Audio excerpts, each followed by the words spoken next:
এই মহরম মাস আসলে অনেকে আছে রোজা রাখতেন, অনেকেই আছে মহরম মাসে খালি পায়ে হাঁটতেন, অনেকে আছেন মহরম মাসে ভালো কাপড় পরতেন না, কালো কাপড় পরিধান করতেন। এইভাবে আমরা ছোট সময় দেখেছি এবং আপনারাও যারা আছেন আপনারাও দেখেছেন। জারি গান বা পুঁতি গান এটা সবার ঘরে ঘরে ছিল, আমাদের এলাকায়ও ছিল। আরেকটা জিনিস আমাদের চট্টগ্রামে বেশি ছিল, সেটা হলো তবারুকের যে ইন্তজামটা করা হতো, সে তবারুকের ইন্তজামটা করা হতো 7 দানা দিয়ে। খাওয়া যায় এরকম 7টা দানা সেই তবারকের মধ্যে দেওয়া হতো।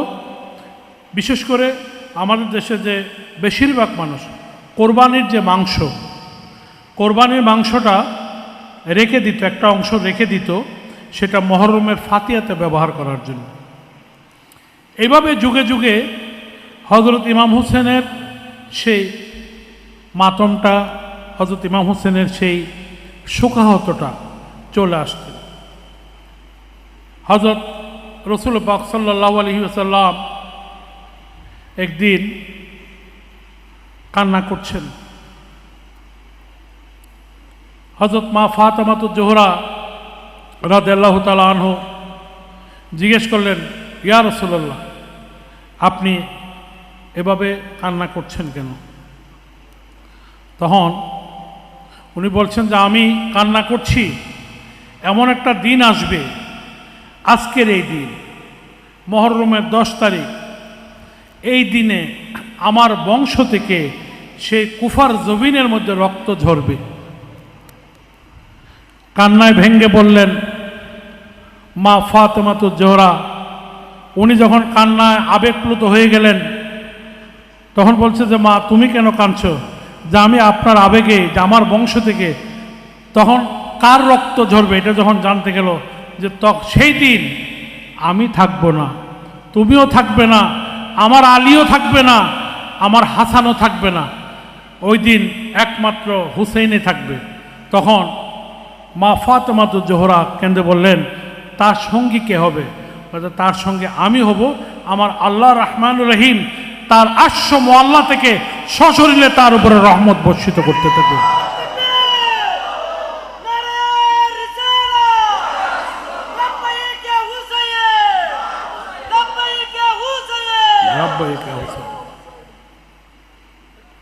এবং ওই সুখ, ওই যন্ত্রণা, ওই বেদনা শুধু আজকে আমি করছি না, রসুল পাক সাল্লাল্লাহু আলাইহি সাল্লাম বলছে আজকে আমি করছি না, এই সুখ আমার উম্মতি মুহাম্মদ কিয়ামত পর্যন্ত, হাসর তক পর্যন্ত এই দিন আমার ইমাম হোসেনের জন্য কান্নাকাটি করতে থাকবে।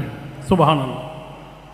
আমরা যে সুখটা এখন পালন করছি, আমরা যে বিয়োগ বেদনাটা আমরা পালন করছি, যাকে আমরা হারিয়ে, যার বিদায়ের যন্ত্রণা আমরা আজকে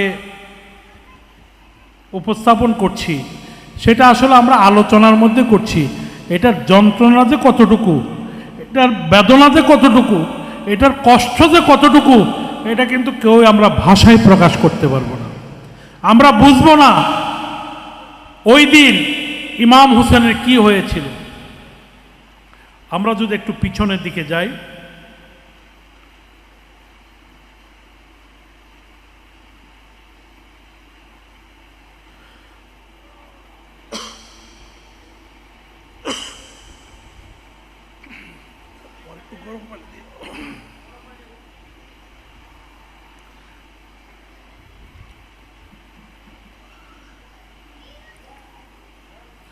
আমরা যদি একটু পিছনের দিকে যাই, আমি যদি প্রথমে আল্লাহর ওয়াহদানিয়াতের দিকে যাই, সেদিকে লক্ষ্য করলে আপনি দেখবেন সৃষ্টির সূচনা থেকে যখন আল্লাহ তার রুহানিয়াত জগৎ সৃষ্টি করেছেন, সেই রুহানিয়াত জগৎ থেকেই এই পরিকল্পনা সম্পর্কে সকলকে অবহিত করেছেন।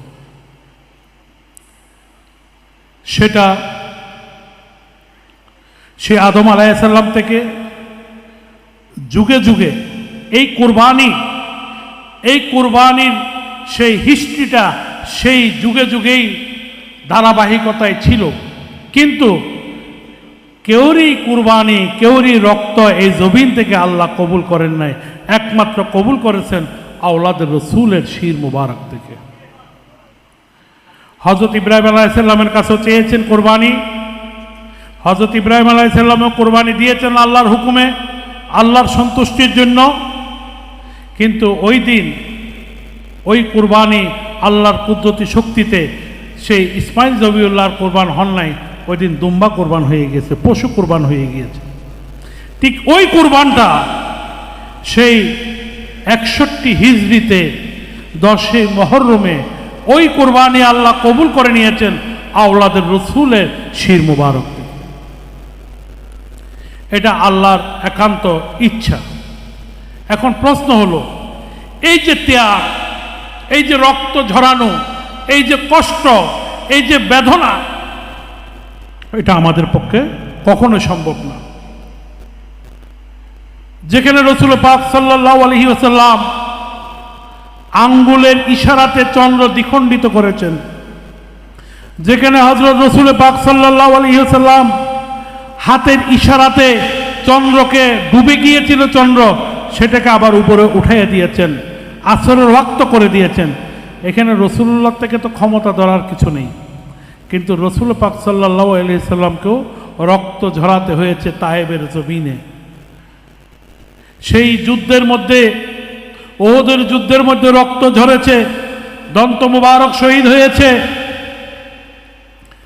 এগুলি সব ছিল আমাদের উম্মতি মুহাম্মদকে বোঝানোর জন্য যে আল্লাহর সন্তুষ্টির জন্য তুমি নিজেকে এমনভাবে কুরবানি করো যেন নিজের জন্য কোনো মায়া না থাকে। আমার সৃষ্টির মালিককে আল্লাহ, আমি যাব কোথায়? আল্লাহর কাছে। আমার হিসাব কিতাব হবে কার কাছে? আল্লাহর কাছে। আমি আল্লাহর বান্দা। আল্লাহর প্রেমে যদি নিজেকে সপর্দ করতে না পারি, আল্লাহর প্রেমে যদি নিজেকে উৎসর্গ করতে না পারি, তাহলে আমি আল্লাহর সঠিক বান্দা হতে পারি নাই। আমি এখনো শয়তানের আসওয়াসার মধ্যে।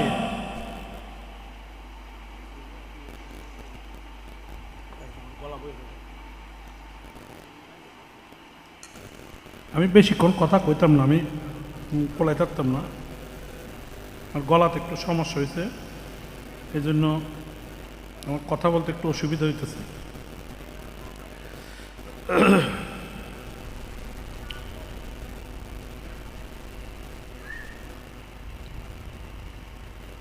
তাই আজকে আমরা আমাদের বর্তমান প্রেক্ষাপটে আমরা এই শাহাদাতে কারবালা মৌলা আলীর ওই দিনকে যখন আমরা ঘোষণা করতে যাই, ওই দিনকে যখন উদযাপন করতে যাই, মৌলা আলীর প্রেমকে যখন আমরা প্রতিষ্ঠিত করতে যাই, মৌলা আলীর এশক যখন আমরা উপস্থাপন করতে যাই, তখন আমাদেরকে বিভিন্ন রকমের কটাক্ষ করা হয়, বিভিন্ন রকমের সমালোচনা করা হয়, বিভিন্ন রকমের অপব্যাখ্যা দিয়ে আমাদেরকে বিভ্রান্তিকর পরিবেশে ফেলে দেওয়া হয়, যার কারণে এই দিনে দিনে দিনে দিনে আস্তে আস্তে আস্তে আস্তে মানুষ সেই মুহররমের মূল তাৎপর্যগুলি মানুষ হারিয়ে ফেলছে। আশুরা বলা হয়েছে, আশুরা অর্থ হল আশরাতান, 10। ইসলামের না, সৃষ্টির ইতিহাসে আদম আলাইহিস সালাম থেকে শুরু করে সৃষ্টির ইতিহাসে আল্লাহর রহমত বর্ষিত বিশেষ 10টি ঘটনা এই মুহররমের 10 দিনের ভিতরে ঘটেছে। এই জন্য এই মাসটার ফজিলত অত্যন্ত বেশি। আর সবচেয়ে হৃদয় বিদারক, যন্ত্রণাদায়ক, কষ্টের যে ঘটনাটা ঘটেছে সেটা হলো এই শাহাদাতে কারবালা, যে কারবালার কারণে বাকি সবগুলি ডুবে গিয়েছেন। আমাদের ইমানি দায়িত্ব হলো, আমাদের ইমানি চেতনা হলো প্রত্যেকটা ঘরে ঘরে আহলে বায়াত সম্পর্ক অবহিত করা। আমরা সবাই বলি আহলে বায়াতের কথা, যদি আপনাদেরকে জিজ্ঞেস করা হয় আহলে বায়াত কারা, অনেকে বলতে পারবেন না, অনেকে জানবেন না, অনেকে বুঝবেন না, আবার অনেকে ভয়ে বলতে চায় না। আহলে বায়াত কিন্তু আল্লাহ রসুল 4 জনকে ডিক্লেয়ার করেছেন, আল্লাহ রসুল সহ 5 জন, যাকে আমরা পাক পাঞ্জাতন বলি। পাকত্ব পবিত্র, পাঞ্জাতন হলো, তনত হলো শরীর, পাঞ্জা হলো পাঁচ, পাক পাঞ্জাতন মানে কি?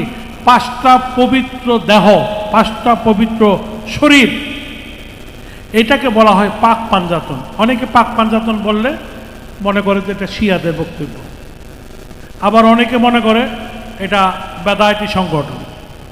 এই পাক পাঞ্জাতনকে আহলে বায়াতে রসুল বলা হয়েছে। হযরত উমর রাদিয়াল্লাহু তাআলা আনহু থেকে একটা হাদিস বর্ণনা আছে, হযরত উমর রাদিয়াল্লাহু তাআলা আনহু থেকে রিওয়ায়াত আছে এটা। উনি হঠাৎ করে দেখলেন আহলে বায়াতের যে ঘটনা, ফজরের নামাজের পর হঠাৎ করে ওনার ডান বগলের নিচে নিলেন মা ফাতেমা হযরত আলীকে, আর বাম বগলের নিচে নিলেন হযরত ইমাম হাসান, হযরত ইমাম হোসেন রাদিয়াল্লাহু তাআলা আনহুকে।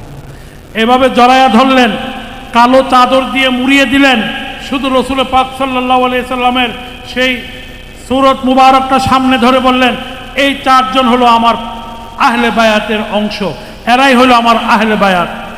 সঙ্গে সঙ্গে আল্লাহ পাক পবিত্র কোরআনে ঘোষণা দিয়ে দিলেন যে আমি তোমার এই আহলে বায়াতকে পুত পবিত্র করে দিলাম, তারা সমস্ত নাপাকি থেকে তারা পবিত্র কিয়ামত পর্যন্ত।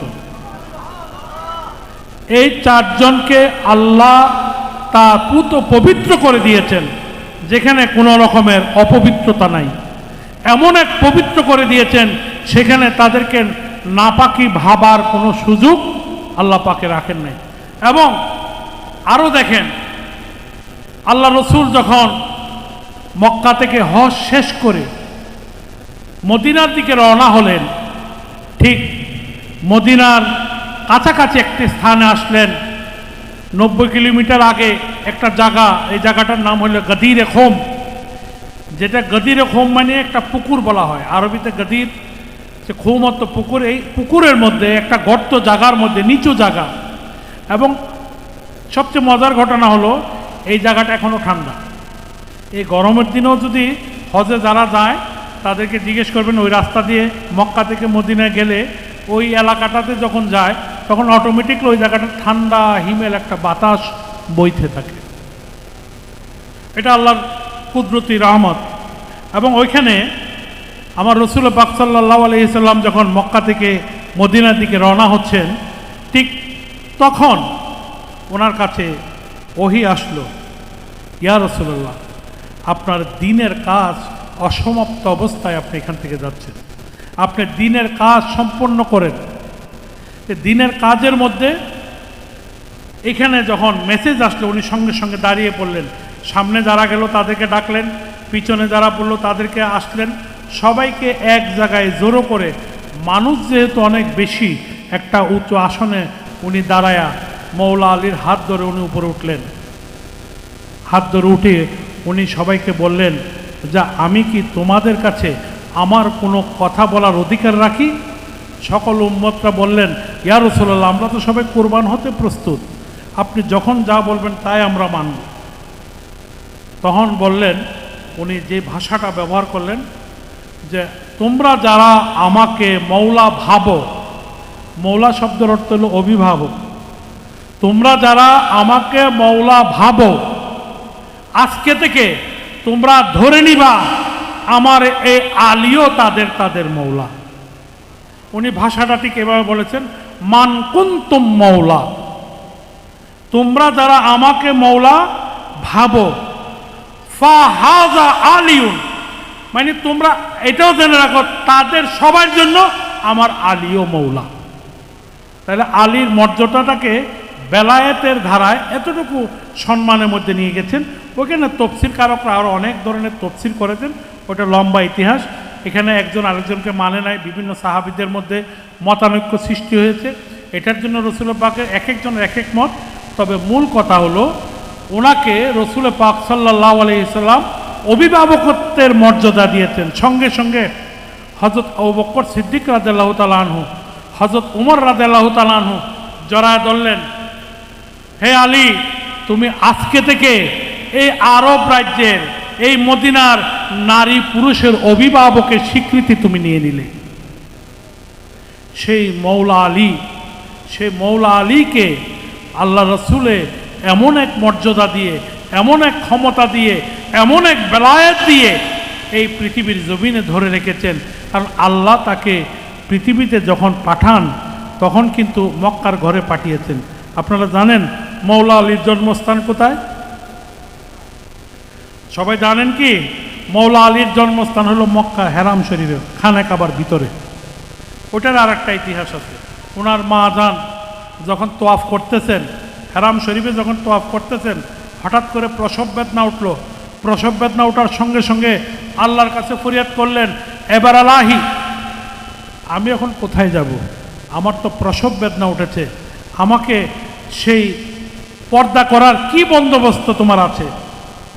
সেটা আপনার যে রুকনে ইয়েমেনি বলে, যারা হজে গেছেন তারা জানেন, ওইদিকে একটা কোণা আছে সাদা অংশ, এখন বর্তমানে ওই কোণাটা সাদা অংশ, ওইটা আল্লাহর কুদরতি শক্তিতে ওই জায়গাটা খানে কাবার ওই জায়গাটা খুলে গিয়েছিল।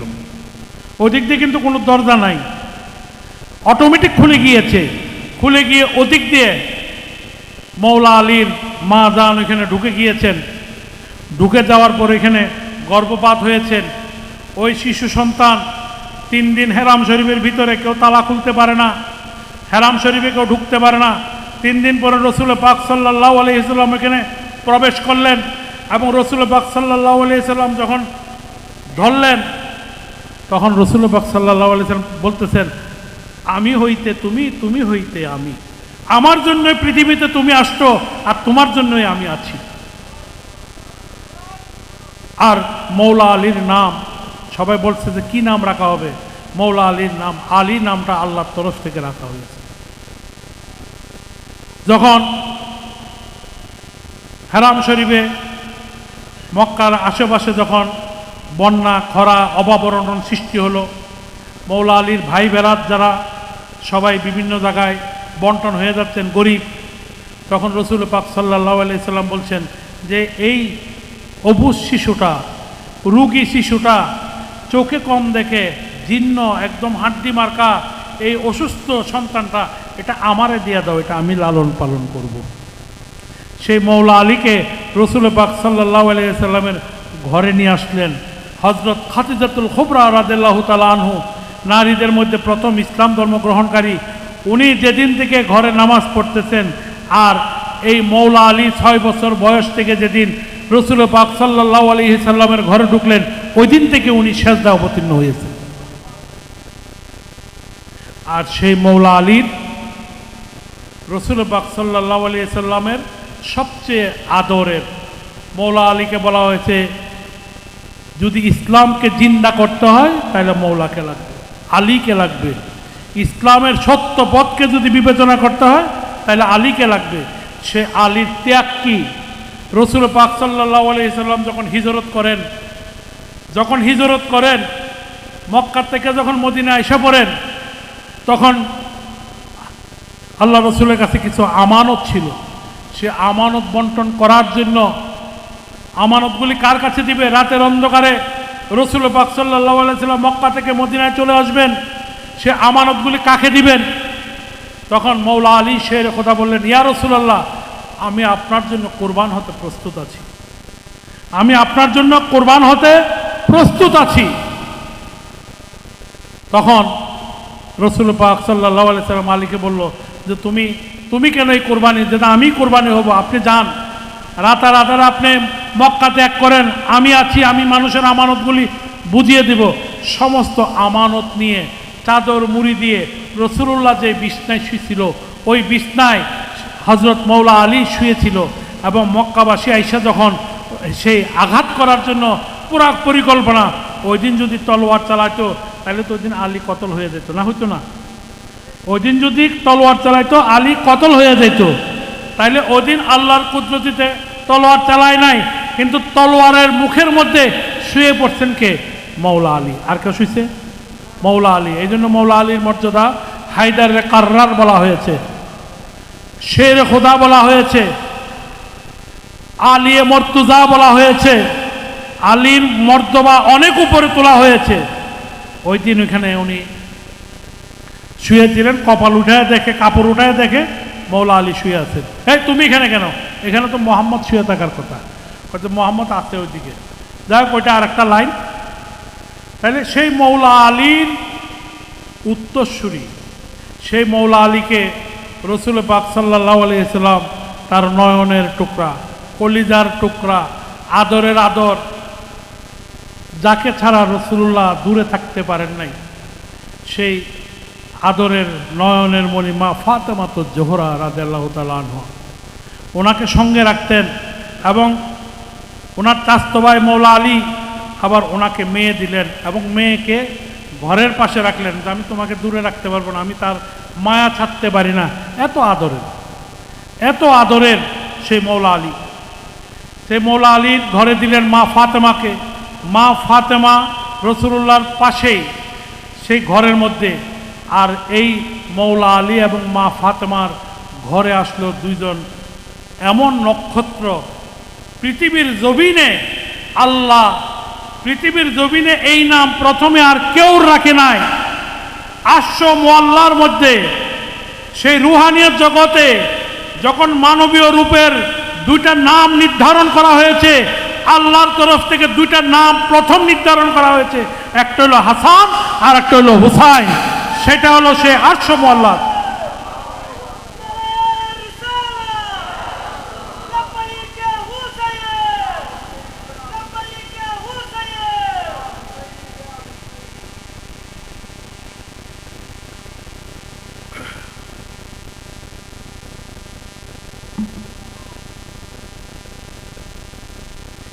এরপরে এখন মানুষ হাসান এবং হুসাইন নাম রাখতেছে, কিন্তু আওলাদের রসুল ব্যতীত আর কেউর নাম কিন্তু এই পৃথিবীর জমিনে প্রথমে হাসান আর হুসাইন রাখে নাই।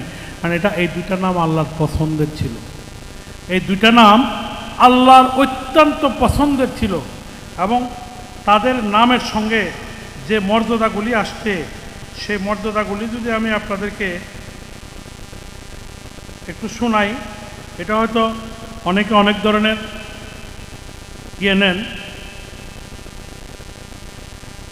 আর শহীদ, আর রশিদ, আর সিবত, আর তয়িব, আর ওয়াফি, আল মুবারক, আল আশ-শুহাদা, আর তাবিল, মুরতাদাল, সৈয়দ সাবি আহলিল জান্নাহ, সৈয়দ সাবিল আহলিল জান্নাহ। এই যে উপাধি, জান্নাতের সর্দার, যুবকদের সর্দার, সেই ইমাম হাসান, ইমাম হুসেন শিশুকাল এত আদরে কাটিয়েছেন। ওনারা ওনার নানাদির সঙ্গে এত সময় দিয়েছেন, এত প্রেম করেছেন, এত আবেগ তৈরি করেছেন, সেটা ভাষায় প্রকাশ করতে পারবেন না, সেটা কখনো লালন করতে পারবেন না, আপনারা চিন্তা করতে পারবেন না। হযরত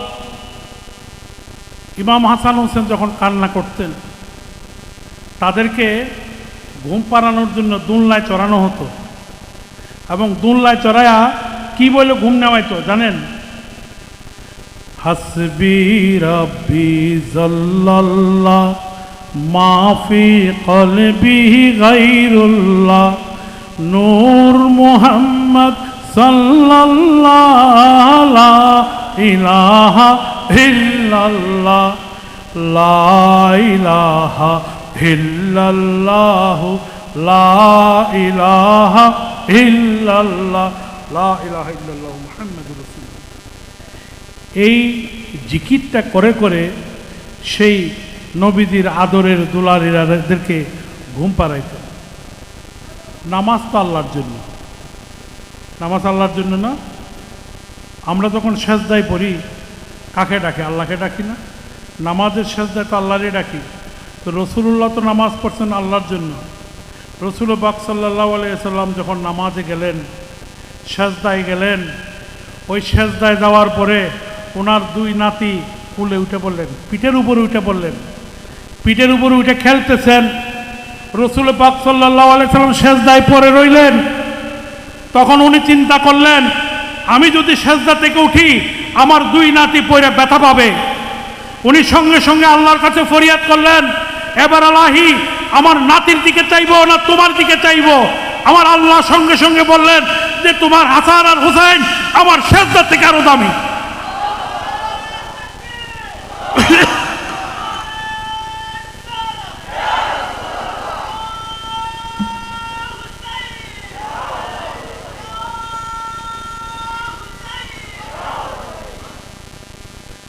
তাইলে ওই দিন সেজদা ছিল আল্লাহর।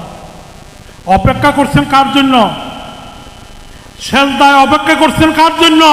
ওনার নাতিদের জন্য, হযরত ইমাম হুসাইন, হযরত ইমাম হাসানের জন্য। এখন আল্লাহর কাছে ইমাম হাসান হোসেনের গুরুত্ব কতটুকু বেশি ছিল, আমার রসুলের কাছে কতটুকু আদরের ছিল। যারা হজ করতে যান, যারা হজ করতে যান তারা রিয়াদুল জান্নায় যান। রিয়াদুল জান্নাটা জান্নাতের টুকরা বলা হয়েছে। রিয়াদুল জান্নাটাকে জান্নাতের টুকরা বলা হয়েছে। এখানে প্রধান কারণ হলো রসুল পাক সাল্লাল্লাহু আলাইহি সাল্লামের আদরের মেয়ে মা ফাতেমা, ওনার শিশুকাল এখানে খেলেছেন। সর্বোপরি ওনার যখন যে আদরের দুই নাতি হযরত ইমাম হাসান, হযরত ইমাম হোসেন রাদিয়াল্লাহু তাআলা আনহু ওইখানে খেলেছেন। ওইখানে খেলার কারণে রসুল পাক সাল্লাল্লাহু আলাইহি ওয়াসাল্লাম যে খাজুর গাছের নিচে বৈশাখ খুতবা দিতেন, সে খুতবা কান্না করে বললেন, ইয়া রাসূলুল্লাহ, আমার স্থান কোথায় হবে? যেটার নাম হলো মস্তুলে হান্না। আমার রসুলে বললেন যে আমার সেই বেহেশতের টুকরার মধ্যে তোমার দাফন করা হবে। আমার রসুল পাক সাল্লাল্লাহু আলাইহি ওয়াসাল্লাম ওনার ঘর থেকে মেহরাব পর্যন্ত এই জায়গাটাতে জুতা পরে হাঁটেন নাই, খালি পায়ে হাঁটতেন এবং বলতেন যে আমার বেহেশতের দুই নয়নমণি, আমার আদরের টুকরা ইমাম হাসান আর হুসাইন এখানে খেলাধুলা করছে, তাই এটা বেহেশতের টুকরা, এখানে জুতা পরে আমি হাঁটবো না। দেখেন রসুল পাক সাল্লাল্লাহু আলাইহি ওয়াসাল্লাম ওনার আদরের নাতিরা এখানে খেলাধুলা করছেন, ওইটাকে জান্নাতের টুকরা হিসেবে স্বীকৃতি দিচ্ছেন আল্লাহ পাক। যেখানে পৃথিবীর লক্ষ লক্ষ হাজিরা ওইখানে গিয়ে 2 রাকাত শুকরানা নফল আদাত করেন এবং ওইখানে যেভাবে নামাজ পড়েন, নামাজের কারিকুলামের মধ্যে, নামাজের আইনের মধ্যে এখানে চলে না। কারণ এত ধাক্কাধাক্কির মধ্যে, এত চাপাচাপির মধ্যে কখনো নামাজের আদব রক্ষা হয় না ওইখানে। কিন্তু ওইখানে কথা হলো একটাই, আল্লাহ রসুলে বলছেন আমার উম্মত কখনো যদি কেউ আমার এই জান্নাতের টুকরায় যদি একটা পা, একটা হাত, একটা সেজদা যদি সে দিয়ে থাকে, আমি তাকে ছাড়া জান্নাতে যাব না। এই জন্য পৃথিবীর সমস্ত মানুষ রসুলের সাধারণ মনে করলো, নাউজুবিল্লাহ, ওই বেহেশতের আশায় কিন্তু সবাই এখানে গিয়ে ছুটি যাবে। আমরা অনেকে জিজ্ঞেস করছি ওই দেশে যে আপনারা বলেন রসুল সাধারণ মানুষ, নাউজুবিল্লাহ, রসুল আমি আপনার মতো মানুষ, নাউজুবিল্লাহ, রসুলের 200 গুণে মানুষ, নাউজুবিল্লাহ, এই কথাটার এত গুরুত্ব দেন কেন? কারণ এটা রসুলে বলছেন যে এটা বেহেশতের টুকরা। তাই রসুল বলছেন বেহেশতের টুকরা, এটারে বিশ্বাস করেন কেন? মজা পাইবেন দেখা, এখানে মজা আছে দেখে এটার গুরুত্বটা বেশি, আড্ডির মধ্যে প্রেম দেখে গুরুত্ব লাগে না। অনেকের সদ উত্তর নেই, কারণ আমাদের বর্তমান প্রেক্ষাপটে সালাফিরা, ইহুদি নাসাররা, বিধর্মীরা এমনভাবে আমাদের ইসলামের মধ্যে কুচুকরি মহল ঢুকিয়ে দিয়েছেন, যাদের মাধ্যমে আমাদের প্রত্যেকটা কার্যকলাপকে তারা কিছু কিছু জিনিস বলে বিভ্রান্তিতে ফেলে দিয়েছেন।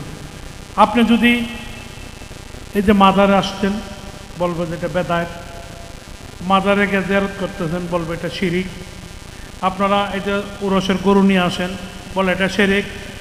আপনারা দরবারে সিন্নি নিয়ে আসতেছেন, বলে এটা শিরিক।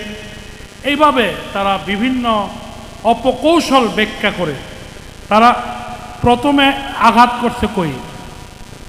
প্রথমে আঘাত করছে মক্কার জমিনে হযরত খাদিজাতুল কুবরা রাদিয়াল্লাহু তাআলা আনহার মাজার ভেঙে দিছে, সাহাবীদের মাজার ভেঙে দিছে, আওলাদের রসুলের মাজার ভেঙে দিছে, রসুলুল্লাহর চাচার মাজার ভেঙে দিছে। এইভাবে ভেঙে ভেঙে তারা এটারে শিরিক বেদায়েত বইলা বইলা মাজারগুলি ভেঙে দিছে। আবার মাঝে মাঝে স্বীকার করে রসুলুল্লাহ জিয়ারত করতে বলেছেন। এখান থেকে সে বাতাস তারা দিয়েছেন। আমার রাসূল পাক সাল্লাল্লাহু আলাইহি সাল্লাম নিজ জবানে ঘোষণা করেছেন মদিনায় বৈশা যে আমি কোনো কিছুর জন্য ভয় পাই না, কারণ আমার উম্মত কখনো শিরিক করবে না। আমি শিরিকরে কিয়ামত পর্যন্ত ধ্বংস করে দিয়েছি। আমার উম্মত শিরিক করবে না। আমি ভয় পাই আমার উম্মতের মধ্যে ফাসিকি, আমার উম্মতের মধ্যে ইখতিলাফ, আমার উম্মতের মধ্যে দ্বিধাদ্বন্দ্ব বিভক্তি, আমার উম্মতের মধ্যে ফেরকা সৃষ্টি হয়ে যাবে। এবং ওইটাই হয়েছে। 72 ফেরকা, 73 ফেরকা, বিভিন্ন ফাসাদ বর্তমান প্রেক্ষাপটে এই ইউটিউবের সুবাদে মিডিয়ার কারণে সবাই মিডিয়াতে বক্তব্য দিতে ভয় পায়। আবার অনেকে আছে মিডিয়াতে বক্তব্য দিতে খুব মজা পায়, কারণ মিডিয়াতে বক্তব্য দিলে খুব তাড়াতাড়ি ভাইরাল হওয়া যায়। আর ভাইরাল হলে তার ভিউজ হয়, ভিউজ হলে তার মোবাইলে টাকা ঢোকে, তার ইনকাম হয়, তার লাভবান হয়, তারা সবাই চিনে এবং তারা সবাই মূল্যায়ন করে। এবং বিতর্কিত কথাগুলি কিন্তু সবাই শুনতে চায়, বালা কথা কেউ শুনতে চায়, বিতর্কিত কথা আগে শুনে। এই জন্যই তারা এই বিভিন্ন অপকৌশল ব্যাখ্যা করে আজকে আমরা আশুরার দিন, এই মহরমের দিন আমরা যখন পালন করি, আমরা যখন মৌলা আলীর গুণগান করি, আমরা যখন মৌলা আলীর জিকির করি, ইমাম হোসেনের জিকির করি, লাব্বাইক ইয়া হুসাইন, লাব্বাইক ইয়া হুসাইন, আসসালাম ইয়া হুসাইন, আসসালাম ইয়া হুসাইন যখন বলি, তখন বলে যে এরাও শিয়া মনে হয়। এদেরকেও তখন বলে যে শিয়া হয়ে গেছে। কিন্তু যারা বলে তারাও কিন্তু এক ধরনের খারিজি হয়ে গেছে, কারণ আল্লাহ রাসূলও বলছেন আমার মৌলা আলীরে যারা অপমান অপদস্থ করবে, আমার আহলে বায়াতকে যারা বেইজ্জতি করবে, তারা খারেজি নাফিজি ছাড়া আর কেউই না। কিছু দুষ্ট লোক আছে মৌলা আলীরে অপব্যাখ্যা দেয়, মৌলা আলীর গুণকীর্তন করলে বিভিন্ন রকমের কথা বলে। যাই হোক, আমার ইমানের কাজ হলো, আমার ইমানের দায়িত্ব হলো মৌলা আলীকে ভালোবাসা। এখন এই কারবালার ইতিহাস যদি আমরা একটু যদি বলতে যাই, একটু পিছনের দিকে যদি যাই, কেন এই হৃদয় বিদারক ঘটনা, একটু পিছনের দিকে যদি যাই, অনেকে এটা নিয়ে বিতর্ক করেন, কারণ এগুলি ইতিহাস অনেক সময় কিছু বিষয় আছে এগুলি বলতে হয় না, বলা ঠিক না। বললে আদবের খেলাপ হয়, সম্মানের হানি হয়, নিজেদের বিভিন্ন রকমের সমস্যা সৃষ্টি হয়ে অনেক সময় অনেক সত্যকে মানুষ গোপন করে ফেলে।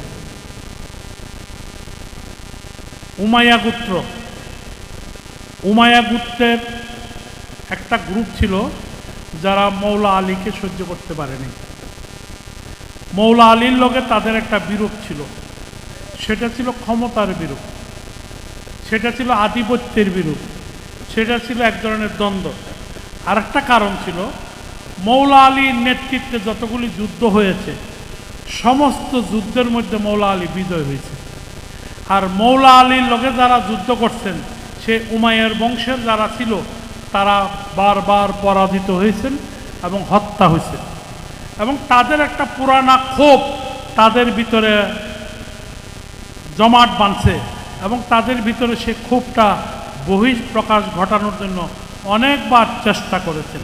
কিন্তু তারা চেষ্টায় স্তরে স্তরে স্তরে স্তরে কিন্তু তারা সফল হয়েছে, তারা সফল হয় না তা না। তারা মৌলা আলীকে হত্যা করছেন, খারিজিদেরকে ভাড়া করে আইনা, মৌলা আলী যখন নামাজ পড়তে যাচ্ছেন মসজিদের আড়ালে, দরজার আড়ালে থেকে মৌলা আলীকে এমনভাবে আঘাত করলেন, সে আঘাতে 3 দিন অসুস্থ থাকার পরে 21শে রমজান উনি শহীদ হয়েছেন।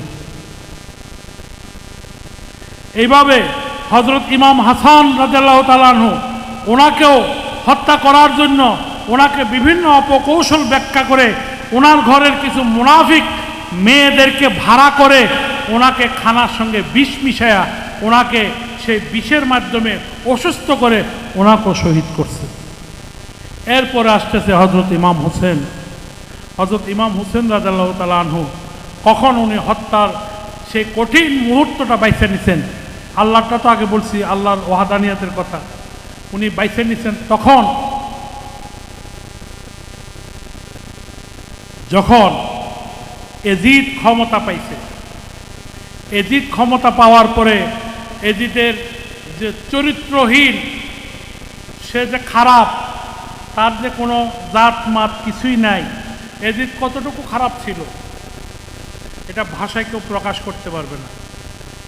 আপনি মনে করেন আপনার বাবার একজন দাসী, আপনি একজন চেয়ারম্যান, এখন আপনার বাপও চেয়ারম্যান আছে, আপনার বাপের তো একজন দাসী আছে, সেই দাসী, আপনি ইউনিয়নের চেয়ারম্যান হয়েছেন, কিন্তু দাসী কি আপনার দাসী হবে না মা মর্যাদা পাবে? কি বলেন? আপনার বাবার দাসী আপনার জন্য কি মার মর্যাদা পাবে, নাকি সেও দাসী হয়ে যাবে? মার মর্যাদা পাবে। এটা হলো বিবেকবান মানুষের কথা। আপনি চেয়ারম্যান হইতে পারেন, কিন্তু বাবের চেয়ারম্যানই আপনি পাইছেন আর কি, এলাকা বাপের দাসী আপনার দাসী হইতে পারে না, এটা গুনাহ। তদ্রূপ এজিদের বাবের একজন দাসী ছিল, সুন্দর রমণী, চোখ ধরা যেত না, এত সুন্দর একজন মহিলা ছিল। সেই মহিলাকে এজিদ বলতেছে, আমি যেহেতু খেলাফত পাইছি, আমি যেহেতু এখন শাসনকর্তা, অতএব যত দাসী আমার বাপের হোক, দাদার হোক, আরও কেউ হোক, সমস্ত দাসী আমারও দাসী। এখন এই ফতোয়া দিব গেলা, কিছু বারাইট্টা মৌলবি লইছে, যাকে বিকা হুয়া আলেম বলা হয়, টাকার কাছে যারা বিবেকরে বিক্রি করে দেয়, ওই আলেমদেরকে ভাড়া করে নিছে। নেওয়ার পরে বলতেছে, তোমরা ফতোয়া দাও যে এই রাজ্যের সিংহাসনের মালিক যিনি, ওই সিংহাসনের অধীনস্থ যত দাসী আসবে সকল বাপের হোক, দাদার হোক, সব দাসী। কেন বলছে? এই সুন্দর রমণীকে সিনি বুক করার জন্য। নাউজুবিল্লাহ। এমন চরিত্র খারাপ, মানে মার মর্যাদা যে ছিল তারও সে ছাড়তে দেরি করে নাই। এই এজিদ ক্ষমতায় পাওয়ার পর সে বাধ্য করছে বিভিন্নভাবে তার দায়িত্বপ্রাপ্ত ব্যক্তিদেরকে দিয়া বারবার চেষ্টা করতেছে হজরত ইমাম হুসেন রাদিয়াল্লাহু তাআলা আনহুকে বায়াত নেওয়ার জন্য। তখনকার দিনে আরব দেশের একটা রীতি ছিল, যিনি রাষ্ট্রের প্রধান হবেন, রাষ্ট্রের প্রজারা এবং ক্ষমতাসীন দায়িত্ববান যারা আছেন সকলে বায়াত নিতে হয়। এজিদ ক্ষমতা পাওয়ার পর এজিদ বাধ্য করছেন হজরত ইমাম হুসেনকে বায়াত গ্রহণ করার জন্য। ইমাম হুসেন একেবারে ডিটারমাইন্ড, আমি বায়াত হব না। এখন আপনাদের কাছে আমি গতবারও বলছি, এইবারও বলি, আপনারা সবাই মুরিদান, আপনারা তো সবাই মুরিদান। এখন আপনাদের মধ্যে যদি কেউ চিন্তা করে যে গাউসুল দরবারের এই আসনের মধ্যে আমি বয়াম, এটাকে আপনারা মান্য নেবেন, সহ্য করতে পারবেন? আর ওই মুরিদান যদি বলে যে আমি পুরান মুরিদান, আমার লোক গাউসুল কথাবার্তা হয়েছে, তারা বেহে আমার বক্তি দেয়, দিবেন? কেউ সহ্য করবেন? আর আপনাদের সামনে যদি ডাইকা আমাদেরকে যদি বলে যে আপনিও আমার মান্য লইন, আপনারা মান্য লইবেন আগে? কত লয়ে যাইতেন না আগে? ঠিক একই ঘটনাটা এজিদের বেলায় ঘটছে। এজিদকে, এজিদ হইল রসুলের গোলামের আওলাদ, রসুলের গোলামের আওলাদ। আর হুসাইনকে, হুসাইন হইছে আওলাদের রসুল। হুসাইন কেলা আওলাদের রসুল। আমার হুজুর কাবলা এন্তেকালের পর হুজুর কাবলার একজন মুরিদান, হুজুর কাবলা খুব আদর করতেন, সম্মানও করতেন। হুজুর কাবলার হুজুর পানি দিতেন তাহাজ্জুদের সময়। এই বেড়া হুজুর কাবলা এন্তেকালের পরে এই বেড়া হুজুর কাবলার একটা কথা কইছে যে, হুজুর আপনি যেদিন পর্দা করবেন এদিন থেকে আমি হুজুর পানি কারে দেব। হুজুরে কইছে, তুমি সারা জীবন আমার হুজুর পানি দিবে, আমি সারা জীবন তোর হুজুর পানিতে গোসল করবাম। এটা আর ব্রেইনে কাজ করছে না। মানুষ মরলে কেমন উজু করবো? মরলে উজু করতে পারবো? এখন এবার খুব চিন্তা করতেছে, হুজুরের যে উজরা শরীফ, এই বাড়ি উজরা শরীফ যেটা আছে, উজরা শরীফের দক্ষিণ দিকে ফিরা এ বাবা হাতটারে জোর কইরা উনি হুজুরের দিকে ফিরে কান্না করতে। তখন আমার বাবাজানরা হুজুর কেবলার মাজারের মধ্যে শোয়াইতেছেন, 1960 ইংরেজির কথা বলতেছি আমি, শোয়াইতেছেন। তখন উনি হুজুরের দিকে ফিরে গেছে, হুজুর আজকে তো আপনি সশরীরে নাই, আজকে রাত্রে আমি হুজুর পানি দাম কারে। এই কথা বলার সঙ্গে সঙ্গে ওনার মনে হয়েছে যে পিছন থেকে কেউ ওনার কাঁধের মধ্যে হাত দিয়ে ধরছে। তখন হুজুর কেবলা কিন্তু রোয়া যায়, ওনার ছেলেরা সবাই রোয়া যায়, এখানে শুধু মহিলারা, ওনার কাঁধের মধ্যে কেউ হাত দিয়ে ধরছে। এভাবে যখন ঘুরে দেখে যে হুজুর কেবলা নিজে, উনি চিৎকার মারছেন, দোয়াই হুজুর গাউসাউলাই বলি, তুই চিন্তা করিস না, আমি আছি তোর লোকে। এই বাপ, এইটা যখন দিছে বেটার বাপ উঠতে পারছে, বাপ উঠতে আমি গাউসাউলাই, আমি গাউসাউলাই কইয়া এক ফলে হুজুরের কাঠ উঠতে পারছে। এখন কাঠও যখন উঠতে পারছে, বেড টেন্টর ডরাই উঠছে, বেড টেন্ট ডরাই আর রাহরে না, এরা তো বেহেই হুজুরের ফাঁকরি মাথার দেলছে, হুজুরের কাঠও বই উঠছে। এটা এই বেটা তো পাওয়ার কম না, কম পাওয়ারও তো আর এই জায়গাটা গেছে না। এই যে নিয়ামতটা সে বুঝতে পারে নাই, এই নিয়ামত বুঝতে না পারার কারণে সে কিন্তু অভিশপ্ত, সে কিন্তু অভিশপ্ত। কেমনে? সঙ্গে সঙ্গে খবর দিছে মাজারে, যেরকম এই মকবুল কাঠ উঠতে বই উঠছে, মাজার থেকে সবাই দৌড় দিছে, আমার বাবাজান কেবলাও দৌড় দিছে। বাবাজান কেবলা আয়া এক ট্যাং নিচে আর এক ট্যাং কাঠের উঠে, এই মকবুল্লা করে একটা লাথি মারছে, এক লাথি এক করে দরজার বাইরে। করছস কি তুই? এটা করার লগে লগে বেটার হুঁশ আইছে, হুঁশ আইলে বেটা আমি কি করলাম, আমার তো জীবন শেষ, আমার তো জীবন শেষ, আমি কেন এই কাজ করছি। এবং লগে লগে মাজারে এই যে পরবর্তী জীবনটা হুজুর কেবলার মাজারের ফৈতানে এই যে সেজদার মধ্যে পইরা খালি কইছে আমি কি করলাম, আমি কি করলাম। আর এবার শরীরের মাংসগুলি পচে পচে পড়ে গেছিল, এবং ওই অবস্থার মধ্যে এখানে মারা গেছে। হয়তোবা উনি সমস্ত দেহের যন্ত্রণা কষ্ট দিয়া আমার গাউসালের থেকে মাপ নিয়ে এখানে মরছে। ওনার ময়লা আবর্জনা অটোমেটিক বাইরিত, শরীরের থেকে মাংস কুল্লে ভরে যাইতেছে, কেউ ওনারা ধরতে যায় না। পরে উনি ওখানে মারা গেছে, ওনারা এখানে দাফন করা হয়েছে।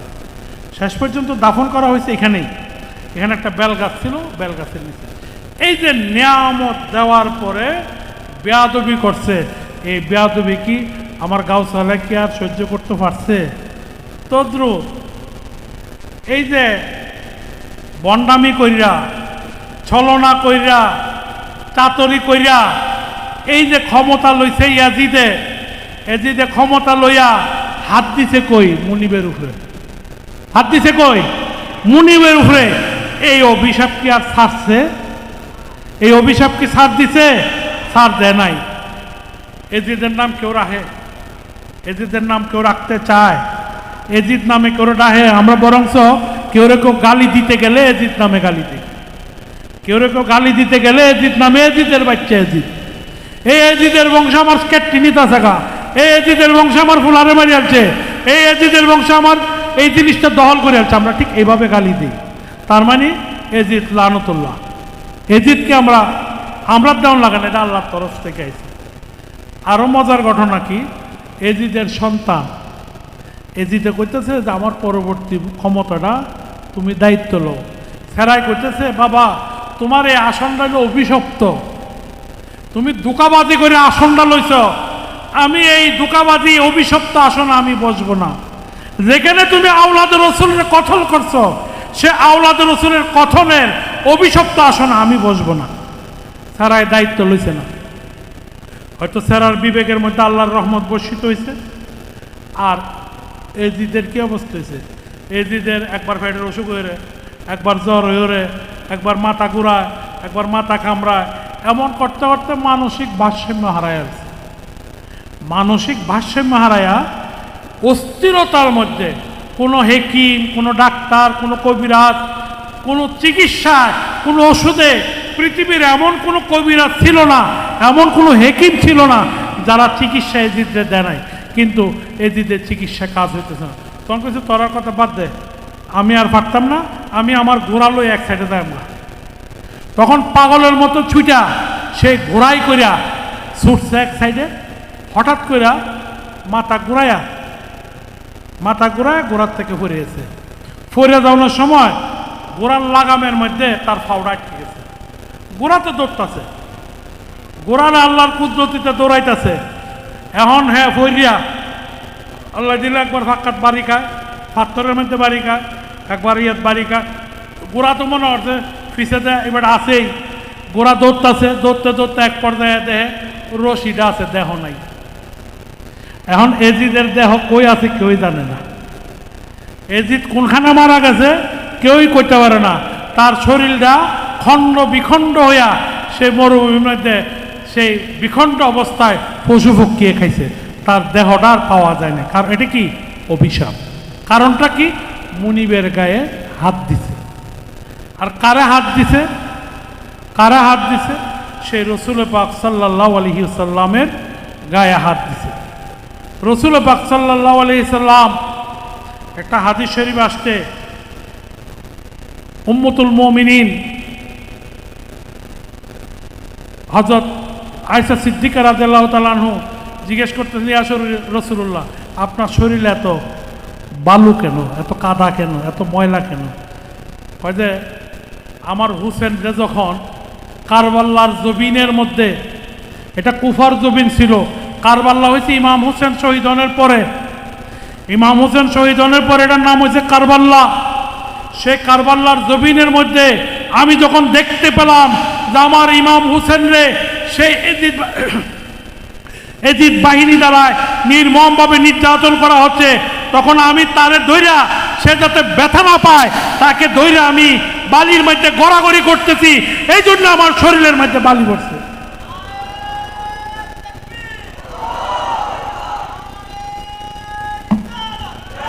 আর একটু গরম পানি আনো।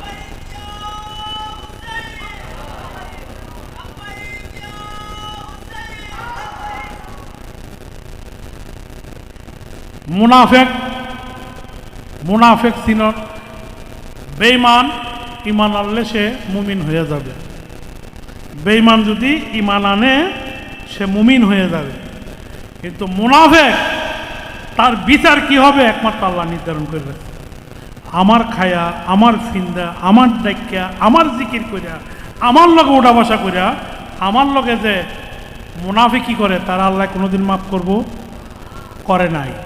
সেই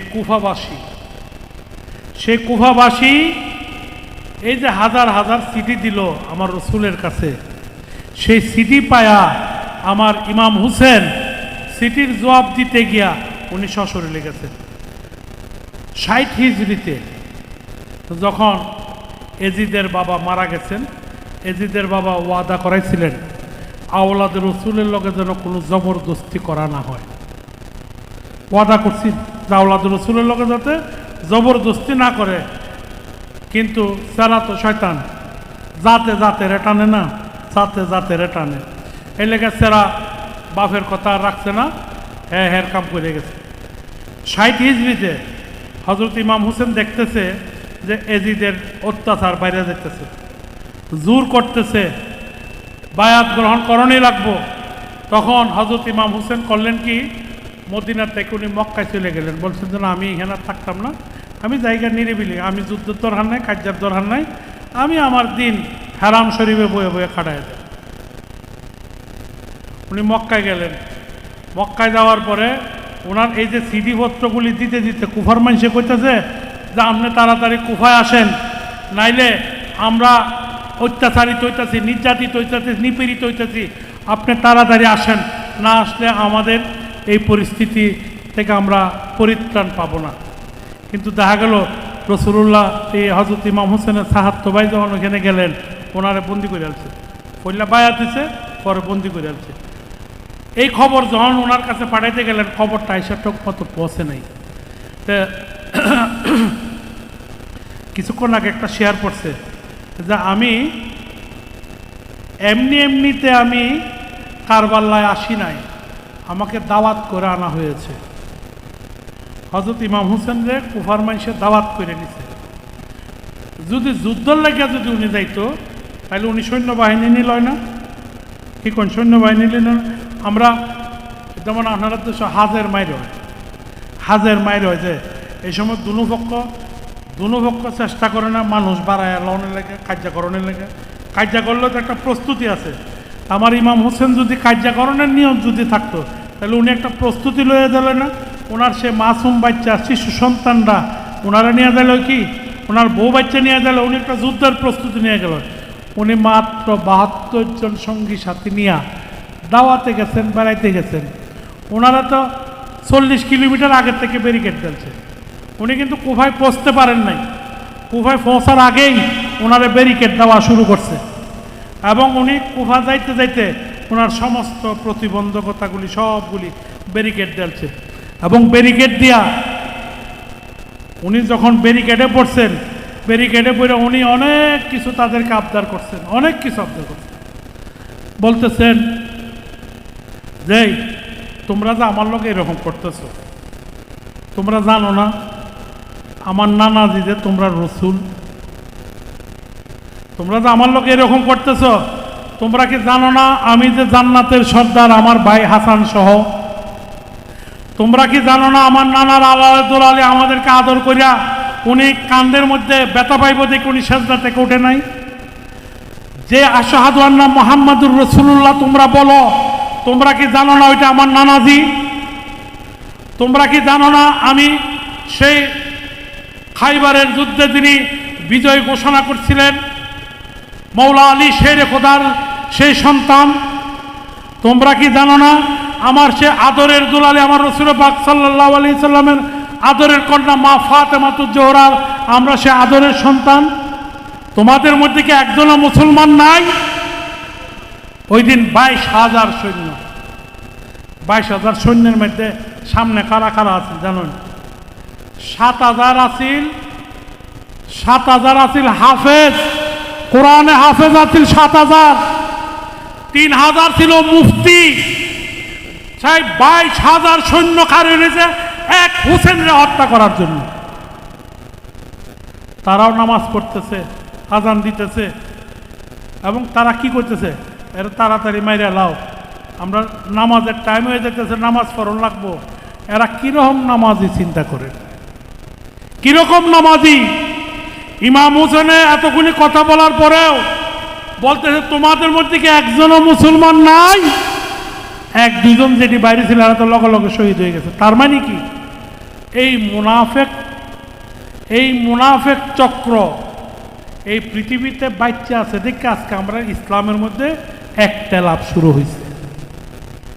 আজকে আহলে বায়াতের গুণগান করলে এই মুনাফেকের রূপরেখা বাইরিব দেখা আজকে আমাদের উপরে নানান রকমের অপব্যাখ্যা দেওয়া হচ্ছে।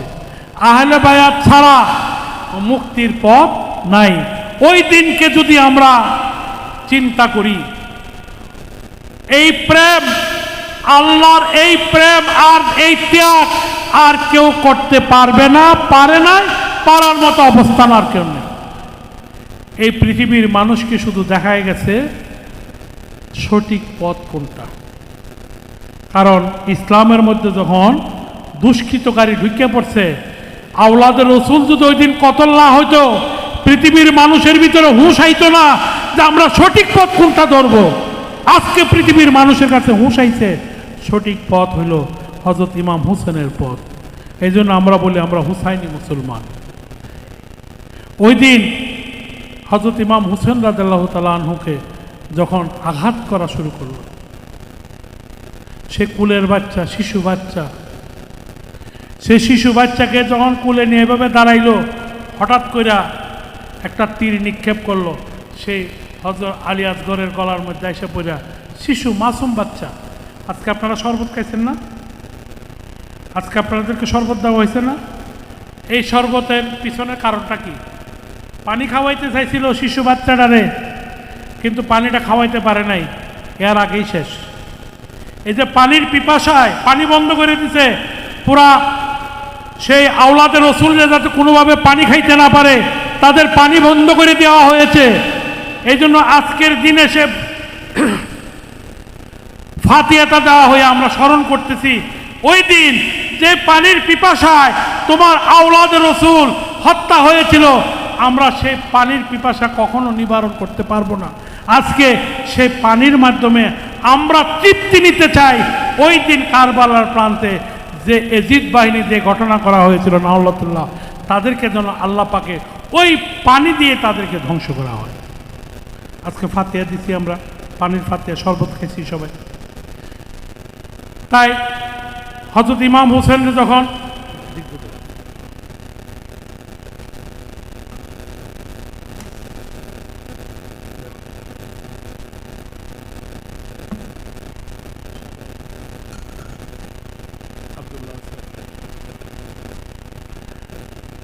এই ইমাম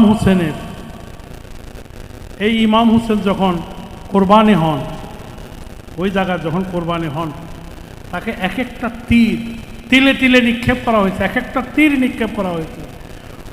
উনি সর্বশেষে আল্লাহর কাছে কি ফরিয়াদ করছেন? উনি কিন্তু শহীদ হওয়ার আগে কিন্তু 2 রাকাত নফল নামাজ পড়ছেন, কিন্তু 2 রাকাত নফল নামাজ পড়তে পারেন নাই। সেজদা একটা দিছেন, আর একটা দেওয়ার সুযোগ দেয় নাই, যার কারণে আল্লাহ লজ্জিত। আল্লাহ বলতেছেন আমার ইমাম হোসেনের একটা সেজদা রয়ে গেছে, ওই সেজদা এজিদ বাহিনীর কারণে দিতে পারে নাই।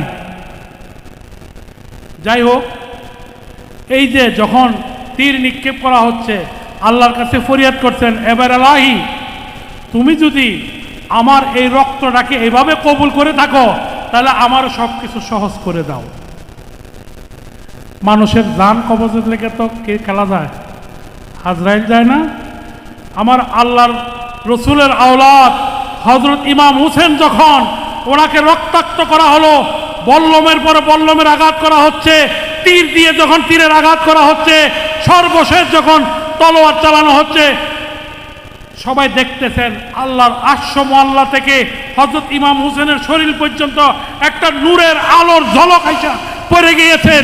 আমার আল্লাহ বলতেছেন আমি সহ্য করতে পারি নাই, আমার ইমাম হোসেনকে যখন রক্তাক্ত করা হয়েছে, আমার সেই রুহানের জগতের সেই এমন অবস্থা সৃষ্টি হয়েছে, আমি আল্লাহ নিজে জমিনে নেমে গিয়েছি।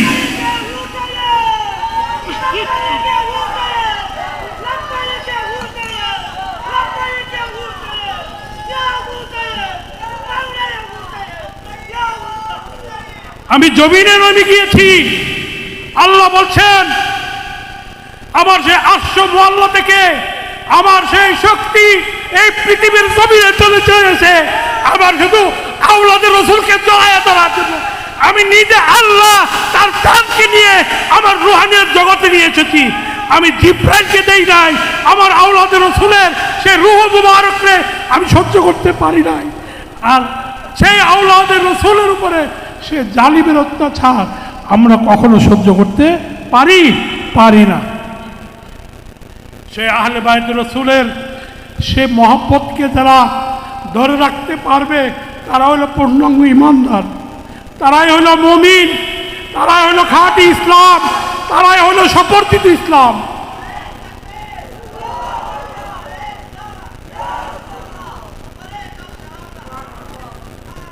আজকে আপনারা যারা এই দরবারে গাউসালে আছেন, আপনারা সৌভাগ্যবান। কেন সৌভাগ্যবান? আল্লাহ রসুলের পবিত্র কোরআনের মধ্যে ঘোষণা করেছেন মুআদ্দাতুল কুরবা। আল্লাহ রসুল ঘোষণা করেছেন আমার আওলাদকে যারা ভালোবাসবেন, আমার আহলে বায়াতকে যারা ভালোবাসবেন, তাদের ভালোবাসার কারণে যদি তাদের জানা যায়, তাদের জিয়ারতে তাদেরকে সমাদচ্যুত করা হয়, আমি আল্লাহ ওয়াদা করছি কিয়ামত পর্যন্ত আমার ফেরেশতা পাঠিয়ে তাদের কবরকে জিয়ারত করতে থাকব। তাদের জানাজা পড়ার জন্য যদি কেউ না আসে, আমি আল্লাহ ঘোষণা দিচ্ছি তাদের জানাজায় আমি আল্লাহ নিজে স্বয়ং আমার ফেরেশতা পাঠিয়ে দিব। আমি একটা উদাহরণ দেই, আমার গাউসালের একটা উদাহরণ দেই আপনাদেরকে।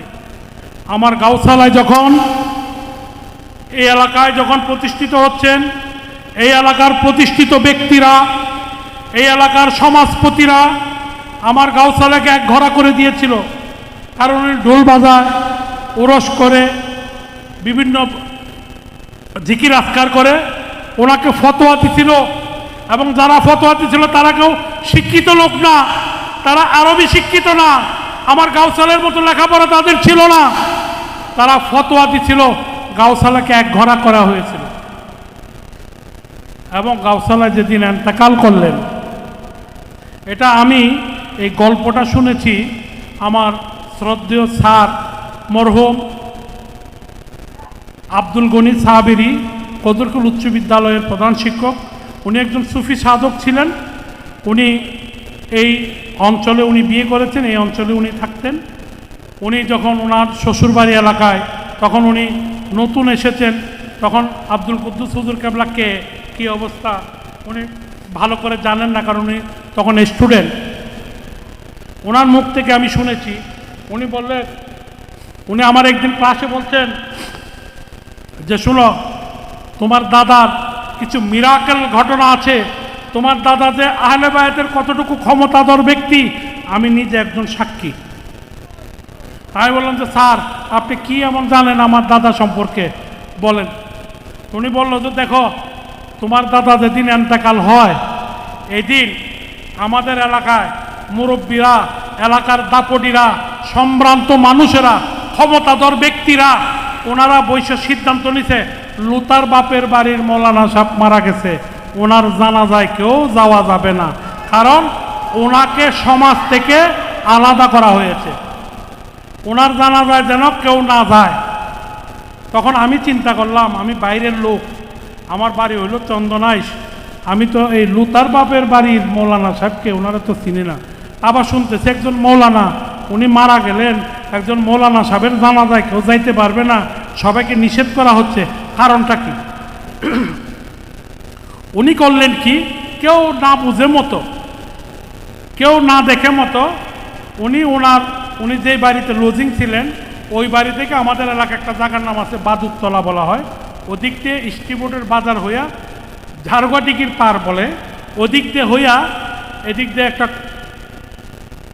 বরপুকুরের পার আছে, ওদিক দিয়ে বিলে দেয়া ঘুরে ঘুরে আসতেন। কারণ সমাজচ্যুত একজন ব্যক্তির জানাজায় আসবে, যদি ওনারে কেউ দেখে ফেলায়, ওনারা যদি আবার সমাজচ্যুত করে, ওনার ভিতরে একটা ভয় কাজ করছেন। উনি যেই জিনিসটা বলছেন যে তোমার দাদা একটা মিরাকল ব্যক্তি, ওনার ভিতরে একটা আধ্যাত্মিক শক্তি আছে, উনি আহলে বায়াতের একজন ক্ষমতাধর ব্যক্তি, এই ঘটনাটা বলতেছি আপনাদেরকে, এই মুআদ্দাতুল কুরবার বহির প্রকাশ বলতেছি আপনাদেরকে। উনি চাদর মুড়া দিয়ে আসতেন যেন কেউ চিনতে না পারে। তো উনি অনেক দূর দিয়ে আসতেন, তো আইসা এখানে একটা বাদাম গাছ ছিল। আমার বাবা জান কেবলার যারা মুরিদান অনেকে হয়তো দেখছেন বাদাম গাছটা, অনেক আগে এটা বাদাম গাছ ছিল একটা, এখানে 3 রাস্তার এখানে আব্বার মাজারের যেখানে একটা বাদাম গাছ ছিল, অনেক বড় বাদাম গাছ। এই বাদাম গাছের নিচে উনি এসে দাঁড়াইছেন। এমন সময় দেখতেছেন একটা মানুষ পাগলের মতো দৌড়ায় আসতেছে, বলতেছে আমি বলছিলাম এই জানাজা আমি পড়াইতে পারবো না, আমার এখানে রাত বেড়া ঘুমাইতে দিল না, আমার এখানে অত্যাচার করলো, আমার হে বেটার ফালানি হে বেটা ফালাইতেছে। কারণ হুজুর কেবলা জবান করে গেছিল, আমার জানাজা পড়াবে আমার শিষ্য, আমার সন্তানে, আমার রুহানিয়ত সন্তানে আমার জানাজা পড়াবে, তাকে খবর দিতে হবে না, আমি যখন পর্দা করব সে সময় মতো জানাজায় চলে আসবে, জানাজার ইমাম তোমাদের ঠিক করতে হবে না। এবং ওই মুরিদান সে নামদাল সে ইয়ার থেকে শিয়ালদারা ঘাটার থেকে সে পাগলের মতো ছুটে আইছে জানাজা পড়ানোর জন্য। অটোমেটিক সে জানতে পারছে তার মুর্শিদ কেবলা বিদায় নিছে, এই বাদাম গাছের নিচে আইসা চিল্লাচিল্লি করতেছে, আমারে দেখেন এই কাজ করাইতেছে। যাক, এটা আর একটা পর্ব, এটা আধ্যাত্মিক একটা। উনি এটা দেখে ওনার দিকে তাকায় লইলেন, জিজ্ঞেস করলো উনিকে যে ওইটা ওনার মুরিদান জানাজা পড়াইতে আসতেন, যে খবর পাইছেন কেমনে? খবর না, এটা আধ্যাত্মিক। উনি একটা চিন্তা করতেছেন, আমার স্যার কিন্তু আবার কমিউনিস্ট করতো, আমার স্যার কিন্তু উনি কমিউনিস্ট করতো, তো কমিউনিস্ট তো বুঝেনি, হ্যাঁ এমনি আধ্যাত্মিক কম বিশ্বাস করে। তো এবারটা চিন্তা করতেছে এবারটা জানলো কেমনে? তখন তার মোবাইল নাই, টেলিফোন নাই, টেলিগ্রাম নাই, বা মানুষ হেন ভাড়ায় খবর দেয় আবার আনন, এই সুযোগও তো নাই। এবারটা জানলো কেমনে, এটা চিন্তা করতেছে না কারণ হঠাৎ করে দেখে উনি যেই বাড়িতে থাকেন ওই বাড়ির একজন মুরব্বী রুমাল টুমাল দিয়া বাদাম গাছের হিওরটি খুব বড় বড় আছে, বাদাম গাছের হিওরের সিফার মধ্যে বয়ে দিচ্ছে। তো উনি দেখে একটু ভয় পাইছেন, ভয় পাইয়ে করতেছেন, হ্যাঁ চাচা আপনি এখানে? তুমিও আইছো? কতে দিস আপনি কেড়ে আইসো? আমি আইছি কালভো রাজ্যে সিদ্ধান্ত হয়েছে মৌলানা সাহেবের জানাজার তো সমাজের কেউ আইতো না, কেলা কেলা আইয়া পাহারা দিতাম আইছে। আচ্ছা এবারটা জিম্মারা বই দিছে। কতক্ষণ পরে দেখে আরেকজন আইছে, ফেলারা বুঝ করে কিলো তোমরা হেন কেড়ে? আপনি কেড়ে আইছো? আমি আইছি কেলা কেলা আইয়া দেখতো। এইবার করতে করতে রাত যারা মিটিং করছিল এরা বেহে জানাজা তাজির, এরা বেহেই জানাজা আয়া পড়ছে। আমার স্যারে কইতেছে যে তোমার দাদার মিরাকল বিষয় দেখো, রাত্রে সিদ্ধান্ত নিছে সমাজচ্যুত একজন ব্যক্তির জানাজায় কেউ যাব না, কিন্তু তোমার দাদা বেহেরে টাইনে লইয়া আসছে জানাজা। জানাজা বেহের তো ফরন লাগছে কেন লাগা? মুআদ্দাতুল কুরবা। আল্লাহ বলছেন আমার আহলে বায়াতকে যে মহব্বত করব তার জানাজা আমি আল্লাহ নিজে ফেরেশতা পাঠায় দেব। সমাজের কেউ না করুক, আমি আল্লাহ ভরায়াম। এই যে এরারে ভাই আহলে বায়াতের মহব্বতের বহির প্রকাশ একটা উদাহরণ দিলাম। আপনাদের সৌভাগ্য কেন বলছি? আপনাদের সৌভাগ্যটা হলো আপনারা এই আহলে বায়াতের অনুসারী, আপনারা আহলে বায়াতের লগে আপনাদের লগে সম্পর্ক হয়েছে, আত্মার বন্ধন হয়েছে। আপনারা আহলে বায়াতকে যদিও বা বুঝতে পারেন না কিন্তু ভালোবাসেন। আজকে আমি যখন ডাক দিছি ইমাম হুসেনের কারবালার স্মরণে মাহফিল করব, আপনারা এই প্রতিকূল পরিবেশে, বাংলাদেশ এখন উত্তেক্ত একটা সময়, এই প্রতিকূল পরিবেশে আপনারা নিজের জীবনরে অর্থরে বাজি রেখে এসে পড়ছেন না, এটি হলো মুআদ্দাতুল কুরবার বহিঃপ্রকাশ। যেহেতু আপনারা ইমাম হুসেনের মহব্বতে আজকে এখানে উপস্থিত হয়েছেন, এটা সাক্ষী ফল্লা সাক্ষী খেলা হযরত ইমাম হুসেন। দ্বিতীয় জবানবন্দি কে দিব? আমার গাউসা হলাই দিব। আমার গাউসা হলাই বলবে আমার আওলাদের ডাকে তারার মহব্বতে সাড়া দিয়া আমার বাড়ির আঙ্গিনার মধ্যে আমার হুসেন ইমাম হুসেনের জিকিরের মধ্যে তারা লিপ্ত হয়ে গিয়েছে। অতএব আমরা কখনো জাহান্নামে যাবার কোনো সুযোগ আমাদের মধ্যে নেই, আমাদের কোনো ভয় নাই। আমরা যে দুজকের আগুনে জ্বলবো এই চিন্তা আমাদের মধ্যে নাই, কারণ আমাদের সঙ্গে আছে ইমাম হুসেন, আমাদের সঙ্গে আছে আল্লাহর রাসূল, আমাদের সঙ্গে আছে আমার গাউসা হলাই, যিনি আউয়াল আকালের সকল কিছুর মালিক, যিনি সাক্ষী দিবেন হাসরের ময়দানে, যিনি আপনি উম্মতি বলবেন। সেই উম্মতি মুহাম্মদ যখন ইমাম হুসেনকে ডাক দিয়ে বলবেন তোমার দলের মানুষ কই? হাসরের ময়দানে সবার বিচার হবে, সবার হিসাব কিতাব হবে, সকল নামাজীরা বেহেশতেও যাবেন, কিন্তু আল্লাহর দর্শন সবাই পাবেন না। সকল নামাজি আল্লাহর দর্শন পাবেন না। আল্লাহর দর্শন পাবেন তারাই যারা মৌলা আলীরে ভালোবাসতেন, যারা আহলে বায়াতরে ভালোবাসতেন, যারা ইমাম হাসান হুসেনরে ভালোবাসতেন, যারা এই তরিকাবন্দি, তাদের সঙ্গে আল্লাহ দর্শন দিবেন। হাসরের ময়দানে দুইটা ছাইমানা, একটা ছাইমানার মধ্যে হিসাব হবে, জিজ্ঞেস করবে তুমি কোন দল? বলবে যে আমি মুসলিম, আমি ইসলাম, আমি নামাজ পড়ছি, রোজা রাখছি, এটা হিসাব কিতাব দিব।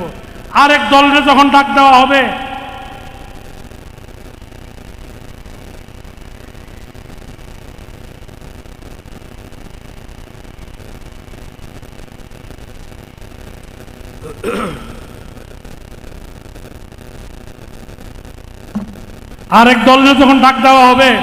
তোমরা কে?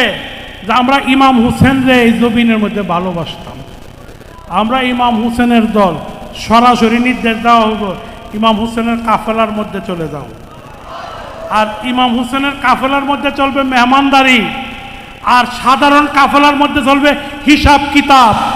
তাহলে আমাদের কোনো হিসাব কিতাব আছে? আমরা ব্যয় হিসাবে জান্নাতি।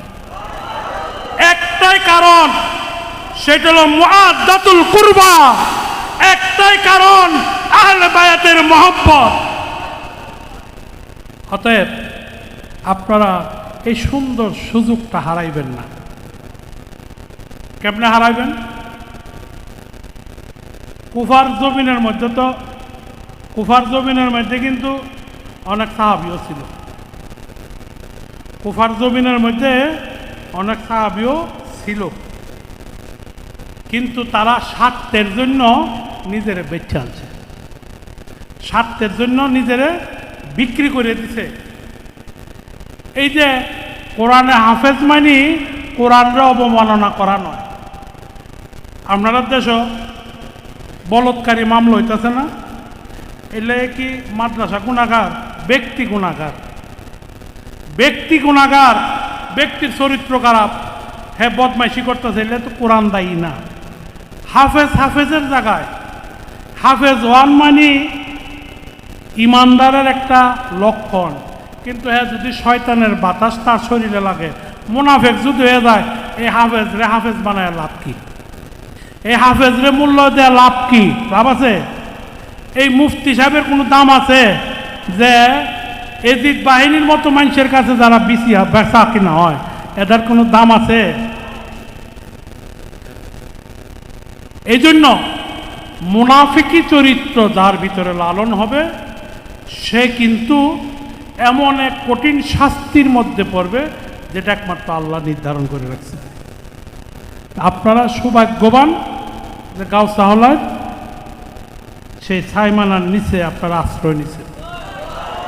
বুঝেই নেন না বুঝেই নেন, অভাবে পড়েই নেন, প্রয়োজনেই নেন, অর্থের তাগিদে নেন, শারীরিক যন্ত্রণায় নেন, বা রাজনৈতিক স্বার্থের জন্য নিয়ে থাকেন, যেইভাবেই নেন, আপনারা কিন্তু গাউসা হলায় ছাইমানার নিচে। অতএব গাউসা হলাইকে যদি সত্যিকার অর্থে ভালোবাসেন, গাউসা হলাইকে যদি সত্যিকার অর্থে আপনি চিন্তাধারা করেন, তাহলে অবশ্যই গাউসা হলাই আপনাকে সাহায্য করবেন। আমি নিজে তো পরীক্ষিত, আমার গাউসা হলাইয়ের বিভিন্ন বিষয়াদির মধ্যে আমি নিজে পরীক্ষিত, আমারটা বাদ দেই, আপনারা অনেকে পরীক্ষিত। কঠিন বিপদে যখন পড়া হয়, কঠিন নিদানে কালে তুমি গাউসা ছাড়া আমার আত্মসাহারা নাই, কঠিন নিদান কালে পড়িয়াছি ঘুর বিপদে রক্ষা করো গাউসা হলাই। এই ধরনের কঠিন যখন আমরা বিপদে পড়ি, যখন মনে করি যে আমাদের আর সাহায্যকারী কেউ নাই, তখন আল্লাহ সূরা আল ইমরানের ভাষায় বলছেন, আমি যখন কাউকে সাহায্য করতে ইচ্ছা করি, তার কওমের প্রধানকে তার কাছে উসিলা হিসেবে পাঠিয়ে দেই। আমরা তো আল্লাহর সুরত দেখা সম্ভব না, সম্ভব? 1400 বছর আগে রসুল্লাহ পর্দা করছেন, রসুল্লাহর সুরতও জাহেরিভাবে আমরা দেখা সম্ভব না। মৌলা আলী শের খোদা সেই 60 হিজরির আগে উনি পর্দা করছেন, তাহলে আমরা পক্ষে দেখা সম্ভব না। হজরত ইমাম হাসান হোসেন 61 হিজরির মধ্যে উনি পর্দা করছেন, আমাদের পক্ষে ওনাদের চেহারা চেনা সম্ভব? আমার গাউসা হলায় 60 ইংরেজিতে পর্দা করছেন। গাউসা হলায় যারা দেখছেন না, তারা গাউসা হলায় কীরকম জানেন? দোয়াই হুজুর কওনের পরে আপনার কাছে যে সাহায্যের বার্তা ডাইব, যে সুরতটা আপনি রূপকে যে সুরত দেখবেন, হাকিকতে যে যিনি থাকবেন তাকে তো আপনি দেখবেন না। সুরতে যারে দেখবেন, হাকিকতে তারে দেখবেন না। সুরতে যিনি আছেন উনি হয়তো আপনার দৃষ্টিতে মূল্যবান ব্যক্তি নয়, কিন্তু হাকিকতে যিনি আছেন ওনারা আপনি থেকে অন্তরে লালন করেন, কিন্তু হাকিকতের ব্যক্তি চিন্তা করছেন, হ্যাঁ তো আমার চিনে না। যারে চিনে তারে তো তার সামনে দেওয়ান লাগবো, তারে তার সামনে দেওয়ান লাগবো। যারা আমার হুজুর কেবলার মুরিদ, তারা স্বপ্নে কারে দেখছেন? আমার হুজুর কেবলারে দেখছেন। যারা আমার বাবাজান কেবলার মুরিদ, তারা স্বপ্নে কারে দেখেন? আমার বাবাজান কেবলারে দেখেন। যারা আমার মুরিদ, তারা স্বপ্নে আমার বাবাজান কেবলা হুজুর কেবলারে দেখেন না, তারা দেখেন আমারে। এটা আমার কারিশমা নয়, এটা আমার ক্ষমতা নয়, এটা আমার যোগ্যতা নয়, এটা যোগ্যতা হলো গাউসা হলাই। হাকিকতে আল্লাহ, হাকিকতে আল্লাহ সাহায্য করেন ইসমে জাত, ইসমে জাত থেকে সে জাতের মধ্যে ইসিম দিয়ে সাহায্য করেন। আমরা যে গাউসা হলাই বলি, সেই গাউসা হলাই নামের উপরে আমরা যে সাহায্য করি, আল্লাহ পাকে বলছেন আমি যখন কাউকে সাহায্য করতে ইচ্ছে করি তার কৌমের প্রধানকে দিয়ে আমি সাহায্য করি। অতএব আমরা আপদে বিপদে বালা মুসিবতে বিভিন্ন সময় অসময়ে আমরা কিন্তু দোয়াই হুজুর গাউসা হলাই বলি, সেই নামের উপরেই কিন্তু আমরা পাড়ি দেই, সেই নামের দোহাই দিয়ে আমরা চলি। এবং কঠিন বিপদে যখন আমরা পড়ি আমরা যে কীভাবে সাহায্য পাই তার একটা উদাহরণ দিই। আমরা এখানে কেন্দ্র যারা আছেন অনেকে আকাশ ড্রাইভাররা চিনেন, আকাশ ড্রাইভাররা অনেকে চিনে, কেন্দ্র যারা আছে সদরে। কিছুদিন আগে সে অ্যাক্সিডেন্ট হয়েছে, রোড অ্যাক্সিডেন্ট হয়েছে, সে স্ট্রোক করছিল, স্ট্রোক করার পরেও সে গাড়ি চালাইছে, আমি নিষেধ করছিলাম। যাই হোক, একটা অ্যাক্সিডেন্ট হয়েছে, ঈদের ভাড়া টানতেছে গিয়ে অ্যাক্সিডেন্ট হওয়ার পরে তার একটা হাত নষ্ট হয়ে গেছে এবং সে হাতের মধ্যে 3 বার অপারেশন করা হয়েছে। 3 বার অপারেশন করার পরে সে কঠিনভাবে কান্নাকাটি করতেছে। 3য় অপারেশনের সময় আমারও ফোন করছে, 3য় অপারেশনের সময় আমারও ফোন করে বলতো, হুজুর ডাক্তাররা সিদ্ধান্ত লইতে পারতেছে না আমার হাত রাখবো না কাটবো, আমার হাতটা কি থাকবো না থাকতো না আমি জানি না, আমার আপনি কেমনে ফার করবেন আমি জানি না। তো আমি তারে বললাম যে এখানে তো আমার কোনো ক্ষমতা নাই, আল্লাহ আল্লাহ কর, আমার গাউসালাইয়ের ডাক, গাউসালাই যদি সাহায্য করে সব হইতে পারে। 3য় অপারেশনের সময় যখন সে ঘুমাইছে সে স্বপ্নে দেখে তার যে হাতটা তার কাইটা ফেলার সিদ্ধান্ত, সে হাতের মধ্যে হাত ধরছি, হাত ধরে কইতেছি তোর এই হাত কাটাল নাকি কেড়ে, আমার গাউসালাই চাইলে তো তোর হাত রাখিয়ে দিতে পারে। তো তারা হাতে টান দেওয়া ওঠানো হয়েছে, এগুলো আমার বক্তব্য না, এগুলো হলো তার বক্তব্য। এবং পরের দিন তাকে অপারেশন করা হয়েছে, আল্লাহর অশেষ মেহেরবানিতে তার হাতটা কাটতে হয়নি। সে হুঁশ আসার পরে আমারও ফোন করছে, হুজুর আমি কী দিয়ে আপনারা ধন্যবাদ দিয়াম বা শুক্রিয়া আদায় করবো আমি জানি না, আমি গত রাত্রে দেখি আমার সে ভাঙা হাতটা, যে হাতটা কাইটা ফেলার কথা, সে হাতে হাত ধরে টাইনা আপনি আমার উঠাইতেছেন। এটা আমার শক্তি নয়, এটা হলো অন্তরের শক্তি, এটা হলো প্রেমের শক্তি, এটা হলো প্রেম। এই যে কারবালার প্রান্তে এত বড় প্রেম কেউ করতে পারবে না। আমরা সাধারণ মানুষ মরলে যেমন জিব্রাইলে নিয়ে যায়, কিন্তু আল্লাহর লাগে ওখানে প্রেমটা এমন ছিল, ইমাম হুসেনের জান কবজ করানোর লেগে জিব্রাইলরা পাঠায় নাই, আল্লাহ সহ্য করতে পারছে না, আল্লাহ সহ্য করতে পারছে না। তাহলে এরকম প্রেম যার ভিতর আছে সে কখনো কোনোদিন কোনো অবস্থায় বিপদগামী হবে না, বেইজ্জতিও হবে না। ওয়া তু ইজ্জু মান তাশা ওয়া যিল্লু মান তাশা বিআইদিকাল খায়র ইন্নাকা আলা কুল্লি শাইইন কাদির। আল্লাহ বলতেছেন আমি ইজ্জত দেওয়ানের মালিকও আমি, ইজ্জত নেওয়ানের মালিকও আমি। তো যদি তুমি ইজ্জতদারের লগে থাকো, সেই ইজ্জতদারের খাতিরে আমি তোমার ইজ্জত দিব।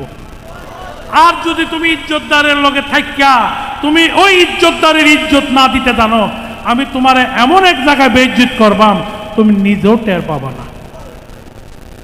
এই জন্য আপনারা ইজ্জতদারের লগে আছেন, আমার গাউসালাইয়ের লগে আছেন, আমার গাউসালাইয়ের লগে আছেন মানে গাউসালাই কোনো না কোনোভাবে আপনাদেরকে ইজ্জত দেওয়া রাখবে। আপনারা ঠিক সেই প্রেম নিয়ে, সেই আকীদা নিয়ে, সেই মহব্বত নিয়ে আপনারা চলবেন। আপনারা ঘরে ঘরে, আপনাদের প্রত্যেকের ঘরে মৌলা আলীর প্রেম, ইমাম হোসেনের যে ত্যাগ, ইমাম হাসানের যে ত্যাগ, এটা প্রত্যেকটা সন্তানরে বুঝাইবেন। আজকে আমাদের সন্তানরা সালাফি হয়ে যাচ্ছে, আহলে হাদিস হয়ে যাচ্ছে, তারা নামাজের দোহাই দিয়া আমাদের রক্তের মধ্যেও, আমার গাউসালের রক্তের মধ্যেও সালাফির বাতাস, আমার গাউসালের রক্তের মধ্যে আহলে হাদিসের বাতাস, মুনাফিক হয়ে যাচ্ছে। এই জন্য আপনাদেরকে বলছি আপনারা সজাগ হন। ইমাম হোসেন আমি আপনার জন্য নয়, কুল কায়নাতের জন্য। কোরআন যেমন সৃষ্টি জাহানের জন্য, কোরআন যেমন সৃষ্টি জাহানের জন্য, আহলে বায়ত রসুল ও সৃষ্টি জাহানের জন্য। আহলে বায়ত রসুল কোনো কওমের জন্য নয়, আহলে বায়ত রসুল কোনো জাতির জন্য নয়, আহলে বায়ত রসুল কোনো ব্যক্তির জন্য নয়, আহলে বায়ত রসুল সমস্ত সৃষ্টি জাহানের শান্তির জন্য, ইজ্জতের জন্য। এই জন্য আহলে বাইত রসুলকে মহব্বত করবেন, আহলে বাইত রসুলের সম্মান রক্ষা করতে চেষ্টা করবেন এবং আহলে বাইত রসুলের কটাক্ষ করে, বদনামি করে, হিংসা করে, নিন্দা করে, বড়াই করে এমন কোনো কথা বলবেন না। আপনার অজান্তে একটা কথাও যদি আমার গাউসা হলায় যদি একবার কষ্ট নিয়ে থাকেন সেটা আপনার জন্য শুভ হবে না, হবে। আল্লাহ বলছেন আমার বন্ধুদের সাথে, যারা আমার ভালোবাসার মানুষ, যারা আমার অলি আল্লাহ, যারা আমার বন্ধু হয়ে গেছে, যারা আমার রঙে রঙ্গিত হয়ে গেছে, যারা আমার দেখে ফেলছে, যারা আমার চিনে ফেলছে, যাদের উপর আমার নিয়ামত দিয়েছি, যাদেরকে আমার প্রতিনিধি করেছি, তোমরা যদি তাদের অন্তরে কোনো কষ্ট দাও, আমি আল্লাহ বলছি আমি তোমাদেরকে জিহাদ করব, তোমাদের সঙ্গে যুদ্ধ ঘোষণা করব। আল্লাহর যুদ্ধ কিরম যুদ্ধ? আল্লাহর যুদ্ধ হলো আনলে তিলে তিলে শেষ করে দেওয়া, আনে কুল কিনারা হারা হয়ে যাওয়া। এই জন্য আপনারা ভুলেও যারা মুরিদ হইছেন মানে কি এই দরবারের গোলামিয়ত স্বীকার করে নিছেন না? নেন নাই? নিছেন? নিতে কোনো সন্দেহ আছে? গোলামিয়ত স্বীকার করে নিছেন। অতএব এই দরবারের শান আজমতে কোনো আঘাত লাগে, এই দরবারের ইজ্জতের উপরে কোনো প্রশ্ন আসে, এই দরবারের কোনো ধরনের কোনো কথার মধ্যে প্রশ্নবিদ্ধ হয়, এটার দায়ভার কিন্তু হাসরের দিন আমার গাউসালা আপনার থেকে নিবে। কারণ আপনাকে এই দায়িত্ব দেওয়া হয় নাই। দরবারকে নিয়ে সমালোচনা করা, দরবারের আওলাদগণকে নিয়ে সমালোচনা করা, দরবারে কারিকুলাম নিয়ে সমালোচনা করা, দরবারে কর্মকাণ্ড নিয়ে সমালোচনা করা, এটা হলো মুনাফিকের লক্ষণ, এটা মুমিনের লক্ষণ নয়, এটা ইমানদারের লক্ষণ নয়। হযরত ইমাম হাসান রাদিয়াল্লাহু তাআলা আনহু উনি যখন খেলাফত পেলেন, খোলাফায়ে রাশিদিনের একজন সর্বশেষ, উনি 5 নম্বর, উনি যখন খেলাফত পেলেন, কুফার মধ্যে এজিদ বাহিনী অপপ্রচার চালাইল যে ইমাম হাসানের চরিত্র খারাপ, নাউজুবিল্লাহ। ইমাম হাসান ক্ষমতা লোভী, নারী লোভী, উনি বিভিন্ন অত্যাচার, নিপীড়ন, নির্যাতন চালাচ্ছেন। ইমাম হাসানের উপরে বিভিন্ন অপপ্রচার চালানোর পরে কুফার মধ্যে ইমাম হাসানকে নিয়ে প্রশ্ন তৈরি হলো, সবার ভিতরে প্রশ্ন হলো আওলাদ রসুল এত খারাপ হইতে পারে? নাউজুবিল্লাহ। কিন্তু তারা আওলাদ রসুলরা এসে দেখে নাই, আওলাদ রসুলরা এসে বুঝে নাই, আওলাদ রসুলের সঙ্গে কোনো পরামর্শ করে নাই। ওই এজিদের বাহিনীর কথা হইলে কিন্তু এরা ইমান বেচ চালছে সবাই। এখন কয়েক বেটা আটকা মনে করলো যে এই খালি এই বেটার কথা শুনতেছি, আওলাদ রসুলকে এতই খারাপ, লোক তো যায় দেখকে আই, বাস্তব কি দেখকে আই। তখন ওনারা আসলেন মদিনায়। মদিনায় এসে দেখেন ইমাম হাসানের দরবারে ছিলেন, খাইতেছেন, ঘুরতেছেন, মেহমানদারি নিতেছেন, কিন্তু ইমাম হাসানের লগে দেখা করেন না, খালি দুরাদে ঘুরে, খালি দুরা দেয়া ঘুরে, এমনি তো এমনি যায়, এমনি তো এমনি যায়। যেদিন যাইব গা, যেদিন চলে যাবে, এদিন ইমাম হাসানের দরবারের থেকে বিদায় নেয়। তখন হযরত ইমাম হাসান জিজ্ঞেস করে, আপনি কেলা আজকে 1 সপ্তাহ ধরে আমার বাড়িতে আইতেছেন, যাইতেছেন, খাইতেছেন, কি মেহমানদারির কোনো ত্রুটি হয়েছে? না। আমরা কি কোনো অবমর্যাদা করছি? যে না। তা আপনার পরিচয় জানলাম না, আপনি করতে গেছেন? যে আমি আইছি কুফার থেকে, আমি আপনাদের দেখতে আইছি, কুফার মধ্যে আপনার সমালোচনা হইতেছে, আপনার চরিত্র খারাপ, আপনি রাষ্ট্রকে অপব্যবহার করছেন, আপনার নিয়ে নানান রকমের কু রচনা চলতেছে, এই জন্য দেখতে আসছে। তখন কি দেখলেন? যে আমি দেখলাম কুফায় যা আলোচনা চলতেছে এজিদ বাহিনীর, ওই আলোচনা একটাও সঠিক না। তখন উনি খুব বুদ্ধিমান মানুষ, উনি কইতেন হযরত ইমাম হাসানরে পরীক্ষা করতেছে। তো পরীক্ষা করে কইতেছে যে আমি আপনার কাছে একটা জিনিস জানার আগ্রহ। তো বলেন কি জানতে চান? আমি জানতে চাই সত্য এবং মিথ্যাকে কেমনে পরিমাপ করব। সত্যকে এবং মিথ্যাকে কেমনে পরিমাপ করব। তখন উনি হাইসা দিলেন, কেন? উনি যদি বলতেন সত্যের মাপকাঠি কি, উনি যদি বলতেন যে সত্যের প্রেক্ষাপট কি, এই ধরনের কোনো প্রশ্ন করে না। বলছেন যে সত্য আর মিথ্যার দূরত্বটা আমি কেমনি নির্ধারণ করবাম। তখন হযরত ইমাম হাসান এবার 4টা আঙ্গুল দেখা বলতেছেন যে সত্যের মাপকাঠি হলো 4 আঙ্গুল, সত্য আর মিথ্যার দূরত্ব হলো মাত্র 4 আঙ্গুল। কয়ে কেমনে 4 আঙ্গুল এত কাছে সত্য মিথ্যা? কয়ে মাত্র 4 আঙ্গুল। কয়ে কেমনে? তখন এইভাবে হাত ধরলেন। চোখের থেকে কানের দূরত্ব হইল মাত্র 4 আঙ্গুল। আপনি কানে যা শুনলেন, চোখে যা দেখলেন না, তা কেমনে সত্য বলবেন? যতক্ষণ না চোখে দেখলেন ততক্ষণ তো আপনি সত্য মিথ্যা নির্ধারণ করতে পারবেন না। শুধু কানে শুনলে তো আপনি সত্য মিথ্যা নির্ধারণ করা যাবে না। এই জন্য বলছেন যে তুমি দেখে শুনে। এই কথা বলার পরে উনি হযরত ইমাম হাসানের কাছে মাপ চাইলেন। এই জন্য এই যে না শুননা, না দেখা, না বুঝা এই দেশের মধ্যে বইয়া নানান রকমের যখন অপব্যাখ্যা দেওয়া হয়, যখন আওলাদ রসুল অপমান অপদস্থ করা হয়, তখন কি তারা গুনাহগার না? তদ্রূপ আপনারা যারা মুরিদ, আপনারাও বাড়ি ঘরে বইয়া এক ফিরবাই লোকে ঘুষাঘুষি করতেন গিয়া যদি আমরা নিয়ে কোনো সমালোচনা করেন, ততটুকু গুনাহগার হবেন।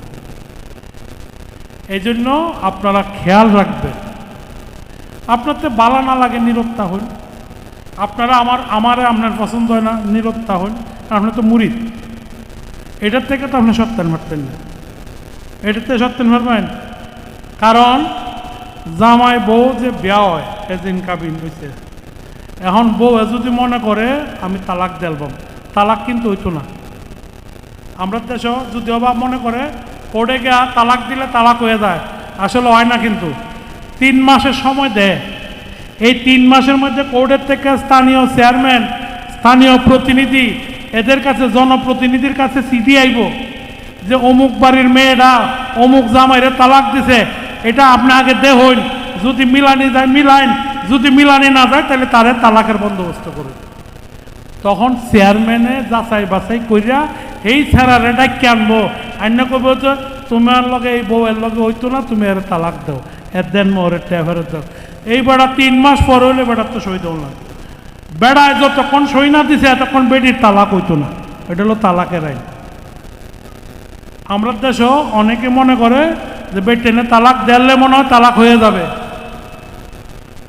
আসলে বাস্তবে হইল বেটেনে তালাক দিলে তালাক হবে না। বেটেনে তালাক দিলে তালাক হবে না যতক্ষণ না পর্যন্ত পুরুষে তালাক দেয়। তদ্রূপ আপনি মুরিদ, আপনি তো আমার তালাক দেওয়ার অধিকার নেই, আছে? আপনি মুরিদ হইছেন আর আমি মুরিদ করছি, আপনি বইছেন আমি লইছি। আমি যতক্ষণ না চাচ্ছি আপনি যাবেন কোথেকে?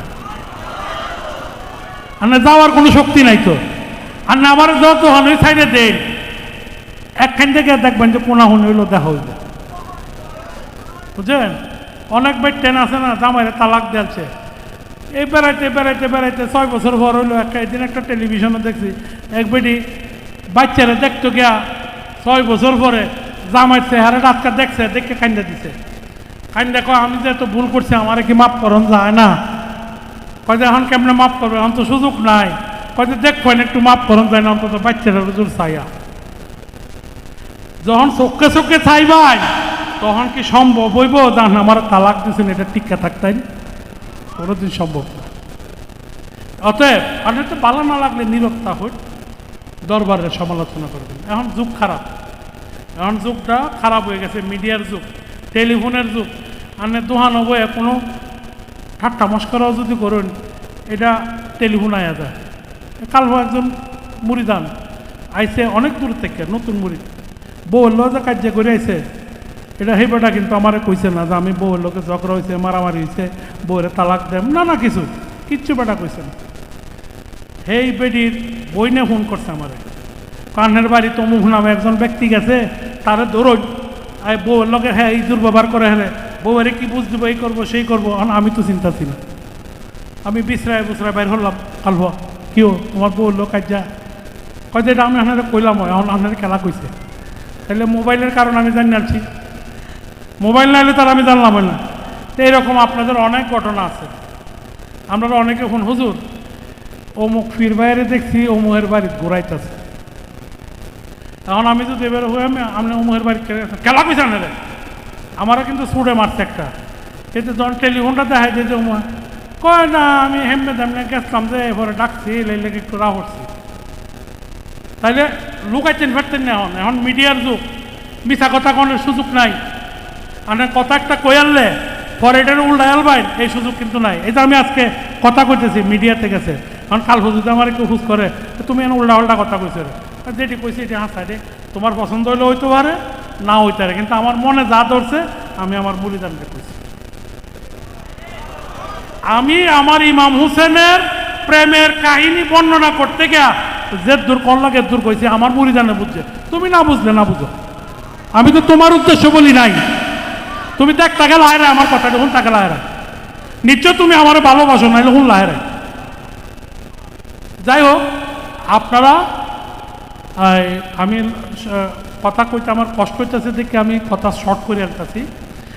এলাকায় ইমাম হোসেনের কাহিনী করলে সারা রাত চিল্লানি যাইব, সারা রাত খানতেন পারবেন, শেষ করুন। একটা জিনিস মাথায় রাখবেন, মনিবের শরীরও যদি গোলামে হাত দেয় এটা 800 মোয়াল্লা কাঁপতে উঠে, 800 মোয়াল্লা কাঁপতে উঠবো। বাস্তব উদাহরণ আপনারা কয়েকটা দেখাইলাম।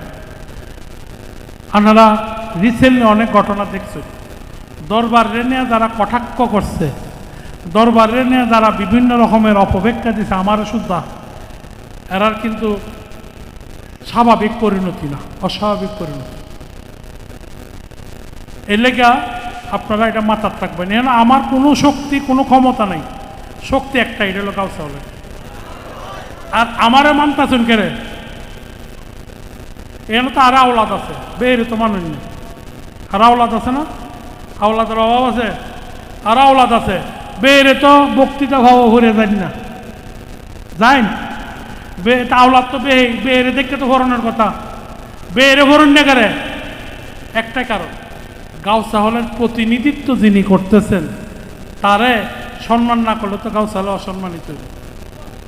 তাইলে পদটাকে আমার না গাউসা হলের, গাউসা হলের পদ। আর আমি যদি এই পদ থেকে যদি কোনো অনিয়ম করতাম তাহলে আমার আগে গাউসা হলে সাইজ করে আনলো, আপনার তো লাগলো না, আর গাউসালা আগে সাইজ করলো, বুঝলেন? এই জন্য আপনারা এটা মাথার রাখবেন। আমি আমার বাবাজান কেবলা পর্দা করার পর 30 বছর কিন্তু অতিবাহিত হয়েছে, 30টা বছর অতিবাহিত হয়েছে। এলা আপনি জ্ঞানে তা হন, না জ্ঞানে তা হন, বুঝেই তা হন, বেবুঝেই তা হন, উষেই তা হন, বেওস অবস্থায় তা হন, লোভেই তা হন, দুঃখার মধ্যে ভরে তা হন, 30 বছর কিন্তু আমার লগে কাটাই আলছে। আর ফাঁকি ধরনের সুযোগ আছে?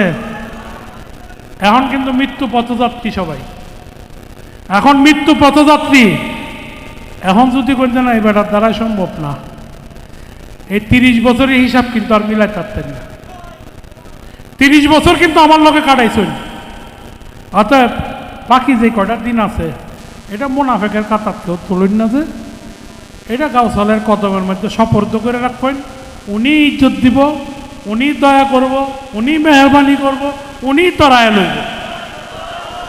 এটা আমাদের বিশ্বাস, এটা আমাদের ইমান। আমার গাউসাওয়ালাই নিজে অর্জন করে লইছে, উনি আল্লাহর রঙে রঙ্গিত হইছে, উনি সর্বস্থানে বিরাজ করার ক্ষমতা ওনারা আল্লাহ দিছে।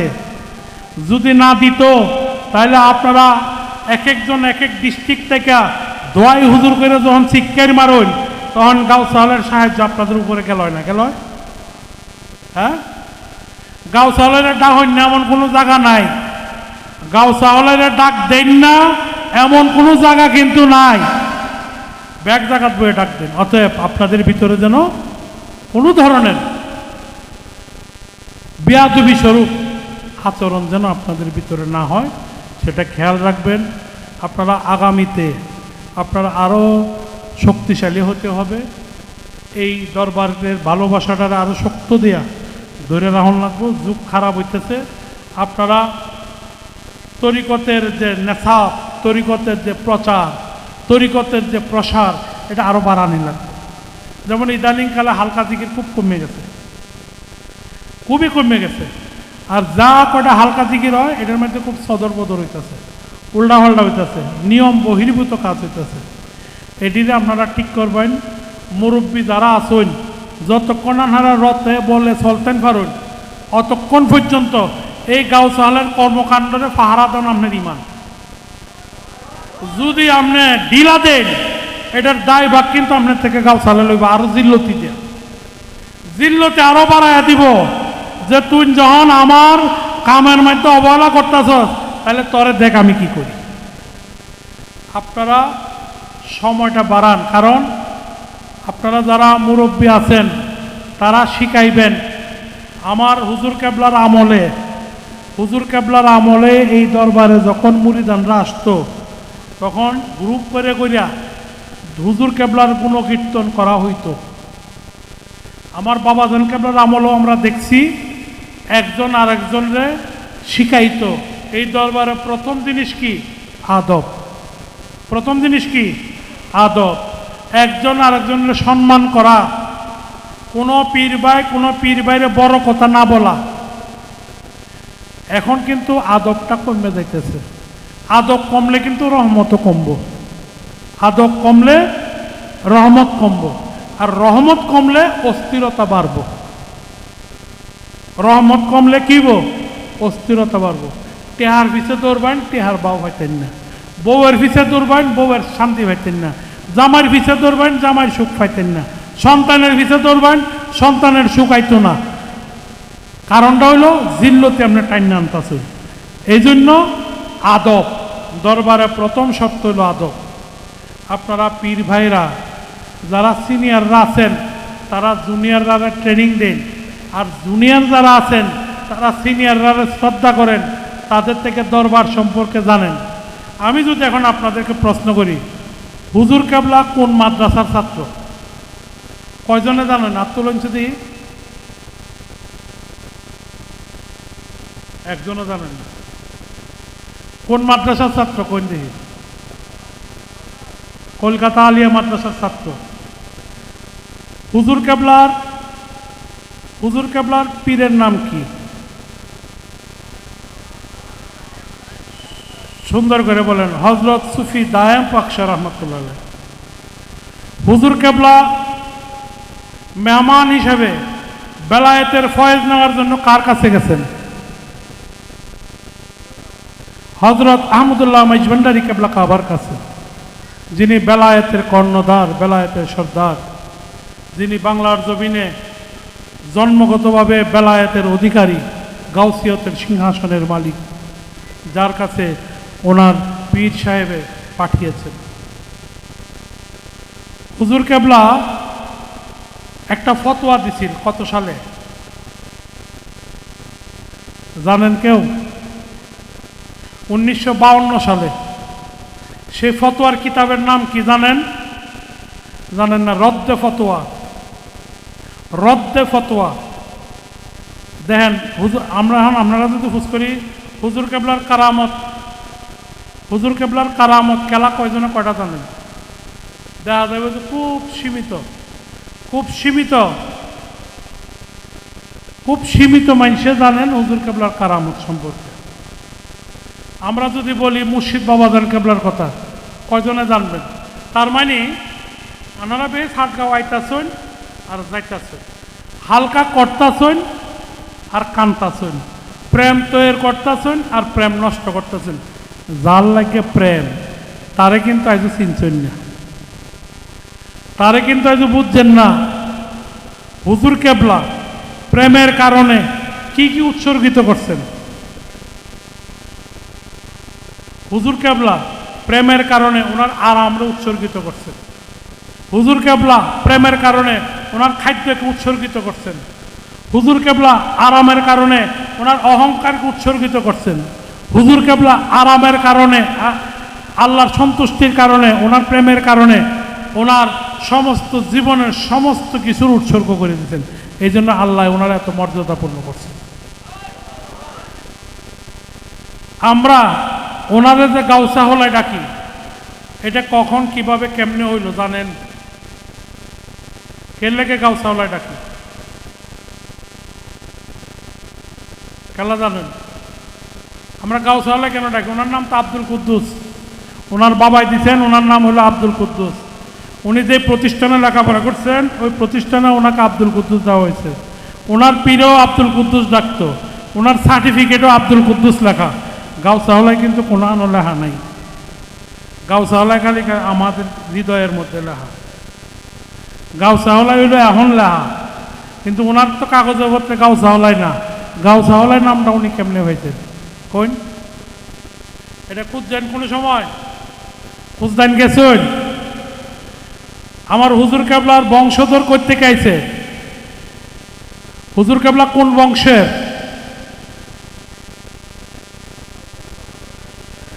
হুজুর কেবলা কিন্তু ইমাম হুসেন হাসানের বংশধর।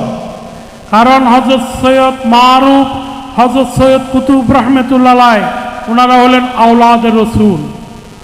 ওনারা ইসলামের দাওয়াত নিয়ে সেই 700 বছর আগে সেই বোয়ালখালীর পুপাদ ইউনিয়নের সৈয়দপুর গ্রামে ওনারা অবস্থান করছেন। ওনাদের আসার কারণে এই এলাকার নাম হয়েছে সৈয়দপুর।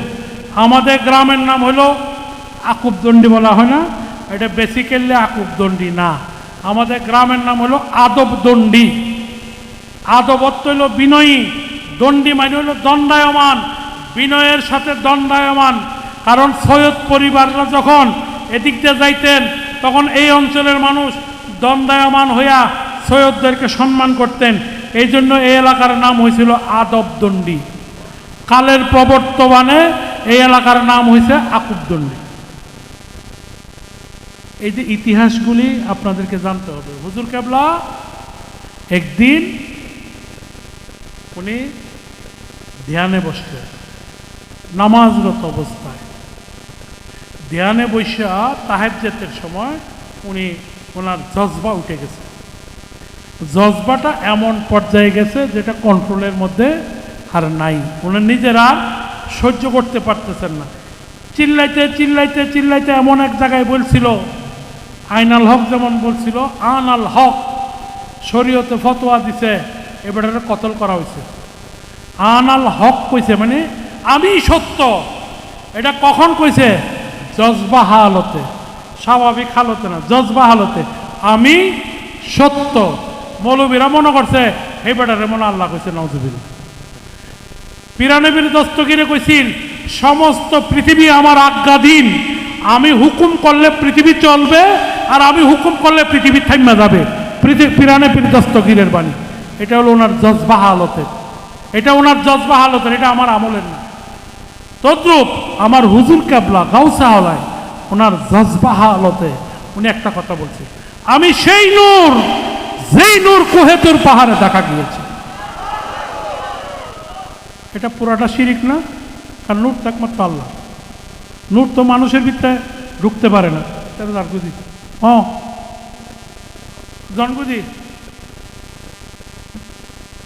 তাইলে এই যে এটা আলেমদের ভাষায় হইল শিরক, আর নূর তো মানুষে দেখতে পারে না।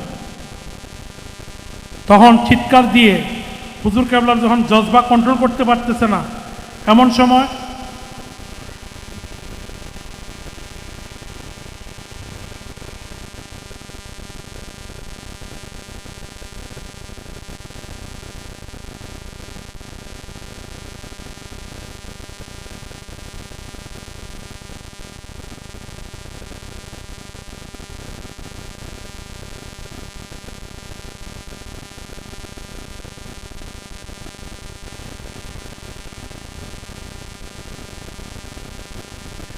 তখন আমার গাউসালের জজবা হালতে নিজেকে কন্ট্রোল করার জন্য উনি সজোরে চিৎকার করতেছেন, দোয়াই হুজুর গাউসা হলাই, দোয়াই হুজুর গাউসা হলাই। উনি আস্তে আস্তে নিস্তেজ হয়ে গেলেন, শুয়ে পড়লেন। কিছুক্ষণ পরে ওনার মুরিদানরা ফজরের নামাজের আগে মুরিদানরা যাতায়াতে ধরল হুজুরে। সেই সময় মুরিদানরা তো আর আন্নারার মতো না, জাগাত লইরে যান গা যে এরকম মুরিদান নাছিল না। এটি মুরিদান শক্ত আছে, নাইলে মরবাম আর নাইলে রাখতে ধরে রাখতে। হেরা হুজুর কেবলা হুজুর এই যে দয় হুজুর করে শিক্ষার মারলেন এটি কিতা আগেরটাই তো কিস্তা বুঝছি না এখন এটা কিতা হুজুর কেবলা তো তোবা খাইতেছেন না হটতেছেন না এটা এটা আমি কইছি না এটা আমার কথা না অনেকক্ষণ হুজুর কেবলার লোকে সোয়াল জব হইতেছে হইতে হইতে হইতে হইতে এক পর্যায়ে হুজুর কেবলা করলো যে হ্যাঁ আমার আল্লাহর লগে যখন আমার বাকচিত হইতেছে আমার আল্লাহর লগে যখন আমার জজবা চলতেছে তখন আমার আল্লাহ আমারে বলতেছেন তোমার মুরিদানরে বলে দাও তোমার মুরিদানদেরকে সাহায্য করার জন্য এই নাম যেন তারা স্মরণ করে হুজুর কেবলার জবানে বললেন তোমরা কোনো আপদে বিপদে অসুখে বিসুখে বালা মুসিবতে বালায় মন্দে যেখান থেকে যখন খুশি আমাকে স্মরণ করবে আমি যাব সেখানে এটা কি সহজ কথা একজন মানুষ পারবে একজন মানুষের পক্ষে সম্ভব আর ময়মনসিংহ থেকে ডাক দিলে এই 400 মাইল রাস্তা যাইতে সময় লাগে 12 ঘন্টা এটা সম্ভব 12 ঘন্টা দূরে যাইতে আর 12 ঘন্টা সময় দিয়ে আইতে যাইতে লাগে আপনি শিক্ষায় দিলে এক ডাহের পথ যাইব এই 400 মাইল দূরে আইব আপনি শিক্ষায় তাইলে ওনার কানটা কত শক্তিশালী ওনার যাত্রাটা কত শক্তিশালী উনি নিজে কত শক্তিশালী আল্লাহ ওনারে করছেন আপনার ডাকের সঙ্গে সঙ্গে উনি আপনার ঘরের দুয়ারে গিয়ে হাজিরা দেন নাড়া দেন উনি হাজির এই জন্য যদি হুসাইনি চেতনা অন্তরে লালন করেন হুসাইনি প্রেম যদি আপনার ভিতরে লালিত হয় তাহলে আপনারা গাউসালেকে অত্যাধিক মহব্বত করেন আমি আর একটা ছোট্ট কথা বলে শেষ করি এই যে ইমাম হোসেনের উপরে অত্যাচারটা কেন এটা আপনাদেরকে বলছি উমাইয়া গোত্রের কারণে মূল টার্গেটটা হলো রসুল রসুল যখন পৃথিবীর জমিনে আসতেন ওনাদের নিয়ে নানান রকমের ঠাট্টা মস্করা তর্ক বিতর্ক কিন্তু ক্ষমতায় বের হয়েছে না ওনারা হাঁটাইতে আসছে না রসুল্লাহ যখন আহলে বায়াত কইছেন ওনার বংশধর শেষ করণ লাগবে কারণ রসুলের বংশ যদি পৃথিবীর জমিনে থাকা যায় তাইলে এই ইসলামের বিরুদ্ধে যাওয়ার মতো কোনো ক্ষমতা নাই এক সময় পৃথিবীর সমস্ত মানুষ ইসলামের ক্ষমতার আন্ডারে আইসা যাবে ইহুদি নাসাররা বুদ্ধি কাটলো যে এই মুসলমান জাতিদের ধ্বংসকরণ লাগবো ধ্বংস করলে হেরার বৃত্তের থেকে কিছু মানুষ নেওয়া লাগবো এটির টেহা সাহায্য লাগবো বাড়াকরণ লাগবো কইরা এই জাতটারে যদি ধ্বংস না করতে পারি আমরার পক্ষে সম্ভব না আমার রসুলে কইছে যে পৃথিবীর সমস্ত মানুষের বংশ নির্ধারণ করা হবে পুরুষ দিয়া আর আমার বংশ নির্ধারণ করব কন্যারে দিয়া রসুল্লাহর আওলাদ হলো মেয়ের দিক দেয়া আর পৃথিবীর সব মানুষের আওলাদ হলো পুরুষরে দেয়া ছেলের দিক দেয়া আল্লাহর কুদরতি হযরত ইমাম হোসেনের পুরা পরিবারের হত্যা করে আলছে কিন্তু আল্লাহর অশেষ মেহেরবানি হযরত জয়নাল আবেদিন ওনার শারীরিক অসুস্থতার কারণে উনি ওই দিন কুফায় যাইতে পারে নাই না যাওয়ার কারণে উনি সশরীরে রয়ে গেছেন এবং উনি রয়ে গেছেন দেখিয়া ওনার বংশধর বাইরেতে লাগলো হযরত ইমাম হোসেন ইমাম হাসানের দুইজনের বংশধর রয়ে গেছে গা রয়ে যাওয়ার কারণেই এই ইসলাম ধর্মে আহলে বায়াতের বিস্তার করছে আর এখন আহলে বায়াত তো সহ্য করতে পারে না কেন জানেন এত লেখাপড়াতে কি হইব আইনে কইতাছে আহলে বায়াতকে সম্মান করো কারণ আহলে বায়াত যদি অযোগ্য হয় আহলে বায়াতের বংশধর যারা আছে এরা তো ইজ্জত করা লাগবে আইনে ইজ্জত করতে করতেছে না কারণ আপনি তো ডাক্তার হেকিম কবিরাজ অমুক তমুক হাবি জাবি তা আপনি কেমনি এবার ইজ্জত করবেন আমি বিত্তে বিবেহে শয়তানের কারণে একটু উল্টাপাল্টা লাগতেছে না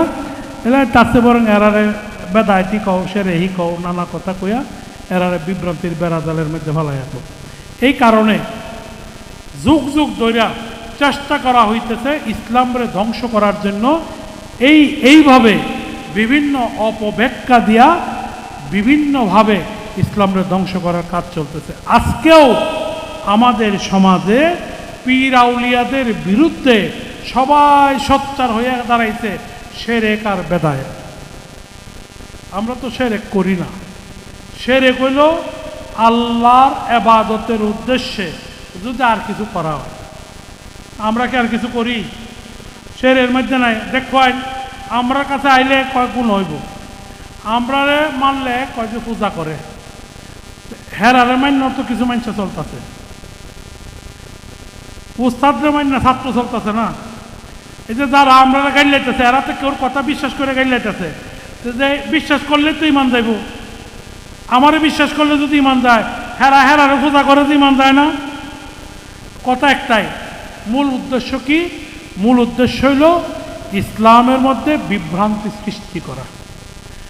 আপনি নামাজে কারইয়া যদি রাসূলুল্লাহরে উপস্থাপন করতে না পারেন,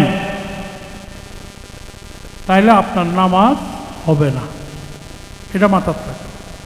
আর রাসূলুল্লাহরে উপস্থাপন করার জন্য বর্জকে ধ্যান যেটা বলা হয়েছে, আপনার মুরিদের সময় আপনাকে পরামর্শ দেওয়া হয়েছে, ওই পরামর্শের মধ্যে যদি আপনি নামাজ পড়েন, তাইলে আপনার নামাজ আল্লাহ পর্যন্ত পৌঁছা যাবে। এই জন্য আপনারা 5 ওয়াক্ত নামাজ পড়বেন ওই নিয়তে, ওই ধ্যানে, আল্লাহ রসুলের মহব্বত অন্তরে লালন করে, হুসাইনির চেতনা অন্তরে লালন করবেন। দরবারে সবসময় যোগাযোগ রাখবেন, আনিগুনি করবেন, দরবারের বিভিন্ন নির্দেশনাগুলি মানবেন, দরবারে বিভিন্ন পরামর্শগুলি নেবেন। দরবার কিন্তু আপনার কল্যাণের জন্য না অকল্যাণের জন্য? দরবারকে অকল্যাণের জন্য? একটা সন্তানের জন্য যেমন তার মা বাপ সবসময় সন্তানের ভালো চায় না খারাপ চায়, অতএব একটা দরবার কখনো তার মুরিদ কলঙ্কিত হোক, তার মুরিদ আর নির্যাতিত হোক, তার মুরিদ নিষ্পেষিত হোক, তার মুরিদ সমাজচিত হোক, এটা কি তার পীরে চায়? তার মসজিদে চায়? তাকে আউয়াল এবং আহের তরায় নেওয়ার জন্য কাজ করে যাচ্ছে। এখন আপনার ইমানের দুর্বলতার কারণে একটু অভাবে পড়লেই আপনি মনে করতেছেন পীরের কাছে কিছু নাই, একটু রোগের মধ্যে পড়লেই মনে করতেছেন আপনি পীরের মধ্যে কিছু নাই, একটু বেকায়দায় পড়লে আপনি মনে করতেছেন পীরের মধ্যে কিছু নাই। এটা হলো শয়তানের ওয়াসওয়াসা। আল্লাহ রাব্বুল আলামিন কিছু জিনিস নির্ধারণ করছেন, আমানতু বিল্লাহি ওয়া মালাইকাতিহি ওয়া কুতুবিহি ওয়া রুসুলিহি ওয়াল ইয়াউমিল আখিরি ওয়াল কদরি খাইরিহি ওয়া শাররিহি মিনাল্লাহি তাআলা ওয়াল বাসি বাদুল মাউত। আল্লাহ পাকে নির্ধারণ করে দিচ্ছেন, এই নির্ধারণের বাইরে যাওয়ার ক্ষমতা কেউর নাই। আর এটা হলো কলবরে জাগ্রত করা, আকলরে জাগ্রত করা না, আপনার প্রেমরে জাগ্রত করা। আপনার কদ্দুর প্রেম আপনার ভিতরে আছে এটা জানার জন্য, বোঝার জন্য, শিকার জন্য গাউসালের কাছে আউন লাগে। আর গাউসালের লোক যদি বালা প্রেম করতে না পারেন, তাইলে খুঁজে পাইতেন না কিছু। অনেকে গাউসালের রাইতে দিনে স্বপ্নে দেখে, আবার অনেকে গাউসালের দরবার রাইতে যাইতে চাইতেছে কিস্তাই বুঝি না। কারণ মরা জিনিস তো কিছু উপলব্ধি করতে না পারবো। আপনি যদি একটা লোহার লোকে একটা চম্বুক রাখেন, টান দিব না?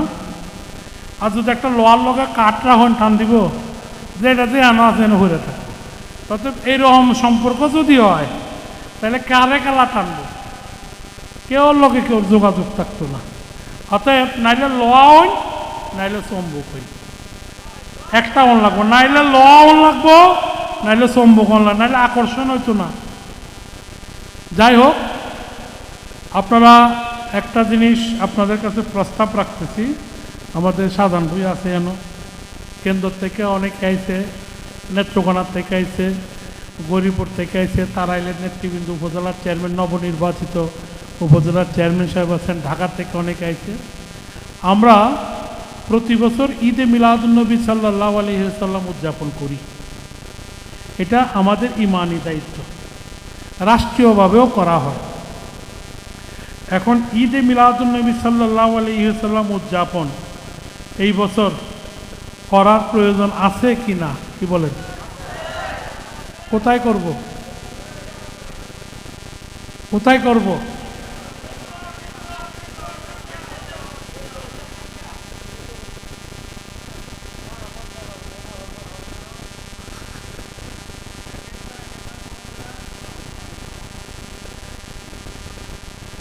দেশের সার্বিক পরিস্থিতি যদি সুন্দর এবং স্বাভাবিক থাকে, আপনারা ঈদে মিলাদুন্নবীর প্রস্তুতি নিতে থাকবেন। আর 12 তারিখ 12 সেপ্টেম্বর বিদেশি কিছু মেহমান আসবে দরবারে। এই জন্য আমাকে 12 সেপ্টেম্বর দরবারে একটা মাহফিল করতে হবে। আমি যেখানেই থাকি 12 সেপ্টেম্বর দরবারে একটা মাহফিল করতে হবে। আমি 12 সেপ্টেম্বরের পরে আপনারা সবাই মিলে যেখানে সিদ্ধান্ত নেবেন সেখানে যেন ঈদে মিলাদুন্নবী উদযাপিত হয়, সেটা মাথায় নেবেন সবাই। এটা আপনারা ভালো করে খেয়াল করবেন, আপনারা সুন্দরভাবে মাথায় নেবেন। ঈদে মিলাদুন্নবী উদযাপন করণ লাগবো, এটা আমরা ইমানি দায়িত্ব। এটা যেন অবহেলা না হয়। এটা অবহেলা হইলে রসুলের দৃষ্টিতে আপনারা অপরাধী হবে এবং গাউসাউলার শান আজমতকে ছোট করা হবে, সেটা আপনারা খেয়াল রাখবেন। আর আপনারা যেহেতু দেশের সার্বিক পরিস্থিতি একটু অগোছালো, যারা বাস নিয়ে আসতেন, গাড়ি নিয়ে আসতেন, এখানে নিরাপদে আছেন। যারা আমার দরবার আসতেন, রাস্তাঘাটের পরিস্থিতি খবর নিয়ে পরে আপনারা মুভ করবেন। আপনারা শুধু শুধু হুড়াহুড়ি করিয়া মুভ করিয়া রাস্তার মধ্যে যদি কোনো সমস্যায় পড়েন, আপনারাও টেনশানে পড়বেন, আমিও টেনশানে পড়ব। তার চেয়ে বরং কষ্ট হলে 91 বেহের কষ্ট, কী করি? এটা ঠান্ডা মাথায় চিন্তা করিয়া আপনারা প্রসিড হবেন। আমি এই জন্য আমার বক্তব্য শর্ট করতেছি। আমি আর দীর্ঘায়িত করতে পারছি না। আমি আপনাদের থেকে অনেক কথা বলছি, আপনারা মনে কষ্ট নেবেন না। আমাদের পরিবার সদস্যদের জন্য দোয়া করবেন, আল্লাহ পাক যেন আমাদের সবাইকে সুস্থ রাখে। আমরা আসলে অসুস্থ হয়ে যেতে ঠিক আছে, এবং মনে হইতেছে যে খুব অল্প বয়সে অসুস্থ হয়ে যাচ্ছে। ও মাইকটু ইন্দি দাও। অনেকক্ষণ আপনাদের সময় নষ্ট করলাম, একটু হালকা জিকির করেন। হালকা জিকিরের ব্যবস্থা আছে, হালকা জিকির করবেন আপনারা। আমি আর দীর্ঘায়িত না করি। আপনারা বিদায়ের জায়গাটা কিন্তু একটু ভালো করে চিন্তা ভাবনা করবেন। আর যারা গাড়ি নিয়ে আসছেন, ওই গাড়ির জায়গায় আপনারা একটু খেয়াল রাখবেন চারিদিক দিয়ে, যারা গাড়ি নিয়ে আসছেন। আর আজকে এতটুকুর মধ্যে আমি শেষ করে দিই। আল্লাহ পাক আমাদের সবাই